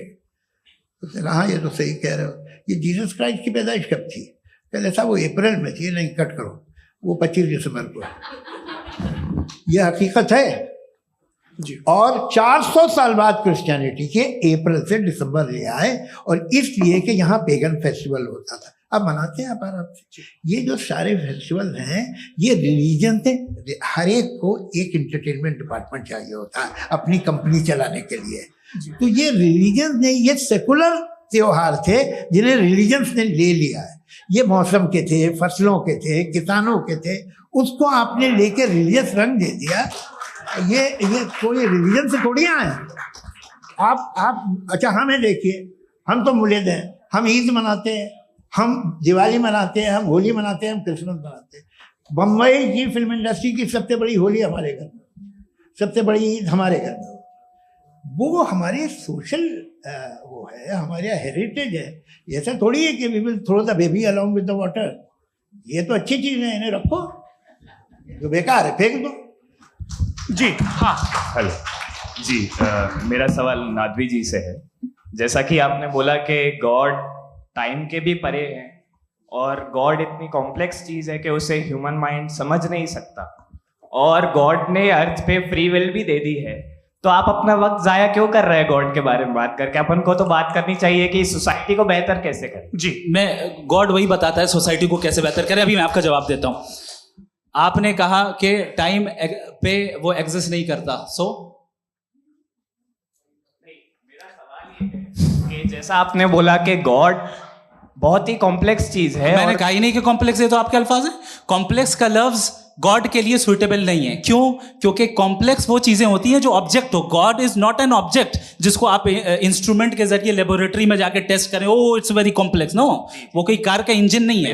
वो फिलोसॉफिकली नेसेसरी बीइंग ऐसी बीइंग है जो सिंपल बीइंग है। हाँ, आप उसको मुकम्मल तौर पे उसकी तमाम हिकमतों को जान ले और हर चीज को जान ले, ये पॉसिबल नहीं है, क्योंकि वो ऑल वाइज है, आप ऑल वाइज नहीं है, और वो खुदा है, वो आपको सारी चीजें बता दे, ये जरूरी नहीं। मेरा सवाल ये नहीं था, मेरा सवाल ये था कि जब गॉड इतना परे है इस दुनिया से कि उसने अर्थ पे फ्री विल भी दी है, हम सब ह्यूमंस की फ्री विल है, और जो सोसाइटी में हो रहा है वो अपन लोग डिसाइड करेंगे, तो अपन लोग डिसाइड नहीं करेंगे ना, अपन लोग डिसाइड नहीं करेंगे। गॉड जो है, गॉड ने वो उसकी जात, उसकी एग्जिस्टेंस टाइम एंड स्पेस से परे है, लेकिन वो हमारा टेस्ट ले रहा है और उसी गॉड ने हमें बताया कि तुम्हें क्या करना है क्या नहीं करना है, तो जाहिर है उस गॉड की बात सुनेंगे ना हम। वो पीछे एक चश्मा लगाए जो मैम खड़ी हैं, उनको दीजिए। हाँ, आप जी जी बिल्कुल आएंगे। देखिए मैं कोशिश कर रहा हूँ सब तरफ जाने की। हाँ, उनको दीजिए माइक। जी हेलो सर, मैं ओमनी प्रेजेंट नहीं हूँ, टाइम पाबंद हूँ, और जहां तक कोशिश कर सकता हूँ करूंगा। जी, अपना नाम बताइए। मेरा नाम उर्सुला है, मैं दिल्ली यूनिवर्सिटी की एक स्टूडेंट हूँ और मैं स्टूडेंट फेडरेशन ऑफ इंडिया से हूँ। मेरा सवाल मुफ्ती जी से है कि इस हॉल के इस कमरे में बैठ के हम लोग रेप की मोरालिटी के बारे में फिलोसफिकली बात तो कर सकते हैं, बट असलियत ये है कि रोजमर्रा की जिंदगी में औरतें रेप के थ्रू गुजरती हैं, और हम लोग सिर्फ नंबर्स पे इस तरह नहीं देख सकते, क्योंकि कितनी औरतें हैं इन कंट्रीज में जहां पे आप बता रहे हैं कि केसेस कम हैं, जिनका एक्सेस है कि वो जाके केस फाइल कर सकें। कितनी औरतें हैं जो जिनको काम करने की आज़ादी है उन कंट्रीज में। यूरोप में ये आज़ादी आ गई, यूरोप में ये रूल्स आ गए, तो हम आज उसके बारे में बात कर पा रहे हैं। जी, जवाब। आपने ये कहा कि कमरे में बंद होकर हम लोग इस पर फिलोसफिकली बात कर सकते हैं, लेकिन हकीकत में क्या हो रहा है, वो ग्राउंड लेवल पे क्या हो रहा है जो बहुत गलत हो रहा है, और वो सफ़र कर रही हैं। आई एग्री, बहुत गलत हो रहा है, और जो गलत हो रहा है उसको हमें रोकना है। और क्यों रोकना है, वो गलत क्यों है, हमारे पास इसका ऑब्जेक्टिव फाउंडेशन है, इनके पास उसका ऑब्जेक्टिव फाउंडेशन नहीं है। मैं ये कहना चाह रहा हूं कि जहां पे भी जुल्म हो रहा है, जहां पे भी औरत पे जुल्म हो रहा है, या उसकी इज्जत लूटी जा रही है, या उसे तकलीफ पहुंचाई जा रही है, और सिर्फ औरत नहीं, किसी इंसान के ऊपर भी जुल्म हो रहा है, तो उसके खिलाफ खड़ा होना, ये मोरालिटी हमारे पास गॉड के पास से आई है। वरना जावेद साहब तो कह रहे हैं कि जो है मेजॉरिटी डिसाइड करेगी, तो मेजॉरिटी तो कभी भी बदल सकती है। क्या आप ये थोड़ी सी आपको गलतफहमी है। मैं अगर मेरे जुमले से ये मदनत निकला या मैंने कहा, तो ये जुमला मैं वापस लेता हूँ। ये मेरा मतलब ही नहीं था कि मेजॉरिटी डिसाइड करेगी। मेजॉरिटी डिसाइड करे तो दुनिया में बड़ी, वैसे आपने कहा था ये जुमला। अच्छा, हो सकता है, मैं मान रहा हूँ, बाद में रिकैप कर लेंगे। अरे एक सेकंड, मैं अपनी एक्सप्लेनेशन देता हूँ। मुनासिब बात यह है कि हम सब के सब दिल में जानते हैं कि क्या अच्छा है क्या बुरा है, हमें पता है अच्छी तरह से। जो लोग बुरे काम करते हैं उन्हें भी मालूम अच्छा क्या। यही तो सवाल था हजरत सर, कि फिर सर, ये मोरालिटी आई कहाँ से? Cross examination. हाँ जी, हाँ जी। मोरालिटी साथ रहने की डिजायर से आई। यानी साथ रहकर जो कुछ कह दे जो कुछ कर दे वो हो जाएगा? नहीं नहीं, तो आप कायदे से रही कर सकते हैं जब तक लोगों में मोरालिटी हो, वरना क्यास हो जाएगा। ये आपको कैसे पता? जी, हमने देखा ना जहाँ मोरालिटी का क्यास हो गया, हम देखते हैं। कहाँ पे देख भाई तो दुनिया में आप जो कह रहे हैं आप अभी कहीं मैं पे आप अगर लोगों गलत को हो रहा है इस बहस तो के उसको बाद आप मैं गलत देखिए। सर मुफ्ती आप साहब, मैं- एपिस्टेमोलॉजी की मुफ्ती बात कर रहे हैं, मैं ऑन्टोलॉजी की अरे बात मुफ्ती कर रहा साहब, हूँ। मैं इस बहस के फाउंडेशन बाद आप क्या है? दोनों लोगों को चाय पे फाउंडेशन होस्ट करूंगा, वहां पे क्रॉस एग्जामिनेशन कर लीजिएगा। अभी ऑडियंस का हक मार रहे हैं आप लोग भाई। सर जस्ट लोग हैं आप लोग। और ये भाई ये हाँ, बच्चे- उधर आएंगे, उधर इनको आएंगे। भी। जी सर, आएंगे अच्छा सर मेरा नाम लईकुर रहमान है और मैं अलीगढ़ मुस्लिम यूनिवर्सिटी का स्टूडेंट हूँ। और जहाँ तक मुझे पता है कि sir you are also product of Aligarh Muslim University. मैं भी उसी चमन का बुलबुल। हाँ सर, तो बड़ी खुशी हुई मुझे जान करके कि मैं आपसे मिलूंगा। सवाल सर मेरा सवाल यह है, सर सैयद अलैहि रहमा का नजरिया यह था कि खुदा के वजूद को अकल के दायरे में रह करके तलाश करना, न कि पूरी तौर से उसका इनकार कर देना। Sir how will you define it? नहीं तो ये तो आप इन्हें बताइए। ये सर, सवाल है आपसे कि खुदा का वजूद साबित कर रहे हैं। तो सर आपने इनकार कर रखा है, इस वजह से मेरा क्वेश्चन उन्होंने यही सर से एक सेकंड, सर सैयद ने यही कहा ना कि अकल से आप खुदा के वजूद को साबित नहीं कर सकते, यही कहा ना भाई। वो उन्होंने कहा कर सकते हैं और वो कर दिया गया आज। वो फोन तलाश करना या साबित करना अकल से अकल से नहीं हो सकता। अरे सवाल तो सुन लीजिए जी। अकल से नहीं हो सकता है, यही कहा ना आपने। अकल से हो सकता है। अरे वो यही कह रहे हैं भाई, आप बता रहे हो सकता है, वो तो कुछ और। आप अगर सर देखो नौजवान फोन ले लो, इतनी कमाल की यूनिवर्सिटी है। अरे भाई दे दो जरा, एक मिनट दे दो भाई, मेरी बात सुनो, माइक पे बोलो ताकि जो लाखों लोग देख रहे हैं। माइक दे दो ना। अरे देंगे ना माइक, तुम ठहरो तो। हाँ सर, मेरा सवाल ये था कि सर सैयद अलैहि रहमा का एक नजरिया था अपना कि खुदा का जो वजूद है उसको अकल के दायरे में रह करके तलाश करना है, न कि पूरे तौर से इनकार कर देना है। ये उनका कॉन्सेप्ट था। लेकिन मेरा सवाल ये है कि आप इसको कैसे डिफाइन करते हैं, एक्सप्लेन कैसे करेंगे? मैं आपसे जानना चाहता हूँ, क्योंकि you are the product of Aligarh Muslim University. मुझे अकल के दायरे में रख के मैंने बहुत तलाश की, मुझे मिला नहीं। हाँ ये इधर वो चश्मा लगाए जो, हाँ उनको दे दिया। जी जी फटाफट पूछिए, बस 5 मिनट है, 5 मिनट में खत्म हो रहा है। हाँ अस्सलाम वालेकुम मुफ्ती साहब। एंड मेरा सवाल जावेद अख्तर साहब से। क्या नाम है आपका? अरे भैया मुझे पूछ रहे हो। फैज पूछिए फैज साहब। तो मेरा सवाल ये है कि अभी जो एथियस्ट है वो problem of evil argument use कर रहे हैं अगेंस्ट मुस्लिम्स, राइट? कि इस दुनिया में इतना सारा इविल है और अगेंस्ट मुस्लिम तो यहाँ अगेंस्ट थियस्ट। हाँ थोड़ा सा करेक्ट कर लीजिए भाई। पूरी मशक्कत ही इसी बात की थी कि किसी एक मजहब पे बात ना टिके। जी, तो बेसिकली ये आर्गुमेंट ऐसा है कि इस दुनिया में इतना ज्यादा इविल एग्जिस्ट करता है और अगर एक ऑल गुड गॉड है तो वो रोकता क्यों नहीं है? लेकिन इस सवाल में एक हिडन अजम्पशन ये है कि इस दुनिया में इविल एग्जिस्ट करता है। अब एथियस्ट ही कैसे ऑन्टोलॉजिकली प्रूव कर सकते हैं कि इस दुनिया में इविल एग्जिस्ट करता है? मैं आपको बताता हूँ, थोड़ा सा समझा। नहीं सर हम लोग इनको सुनने आए। नहीं please don't do that. I want to explain ontology. नहीं हम समझ गए सर, इनको अब जवाब देने दीजिए। अच्छा सवाल पूछ लो। मैं अभी तक क्या था वो मैं थोड़ा सा ऐड ऑन कर लेता हूँ। तुम गुरु, तो हम जब इसका राउंड 13 करेंगे ना तब तुमको स्टेज पे बिठाएंगे। जी तो हाँ जल्दी से। तो देखिए एथियज्म के हिसाब से सब कुछ रैंडमली बन गया है, सब कुछ एटम्स और मॉलिक्यूल्स है। एक पत्थर में और मुझ में सिर्फ इतना फर्क है कि हम लोग एटम्स और मॉलिक्यूल्स का अलग अलग रीअरेंजमेंट है। अब एक पत्थर को कोई इंसान तलवार से 2 टुकड़ों में काट दे या मुझे, according to atheism it is same. There is no evil and good according to atheism. जी अच्छा फैज साहब का सवाल ये है कि हाँ कोशिश भी करते तो इससे गलत सवाल नहीं कर पाते। एक लाइफ फॉर्म है और लाइफ फॉर्म में फीलिंग है, मतलब लाइफ फॉर्म सुनता है, देखता है, टेस्ट कर सकता है, फील कर सकता है। तो उसकी जो ये जो क्वालिटी इस बबल में आ गई है वो जानवर में भी है, इंसान में भी है। तो जाहिर है कि उसे कोई तकलीफ पहुंचेगी, तो चूंकि उसके पास वो सेंसिटिविटी है तो मैं करेगा। पत्थर में वो सेंसिटिविटी नहीं है। तो ये क्या सवाल हुआ कि अगर पत्थर को काटा तो पत्थर को तकलीफ नहीं होती, तो आपको काटे तो आपको क्यों तकलीफ हो? बैठ जाइए। जी हाँ अगला सवाल। हाँ पूछे जी। जावेद अख्तर साहब, अरे भैया, सब आप लोग मुफ्ती साहब को छोड़ रहे हैं, तो मेरे ही पीछे पड़े हैं क्या? फिर चलो बोलो भाई।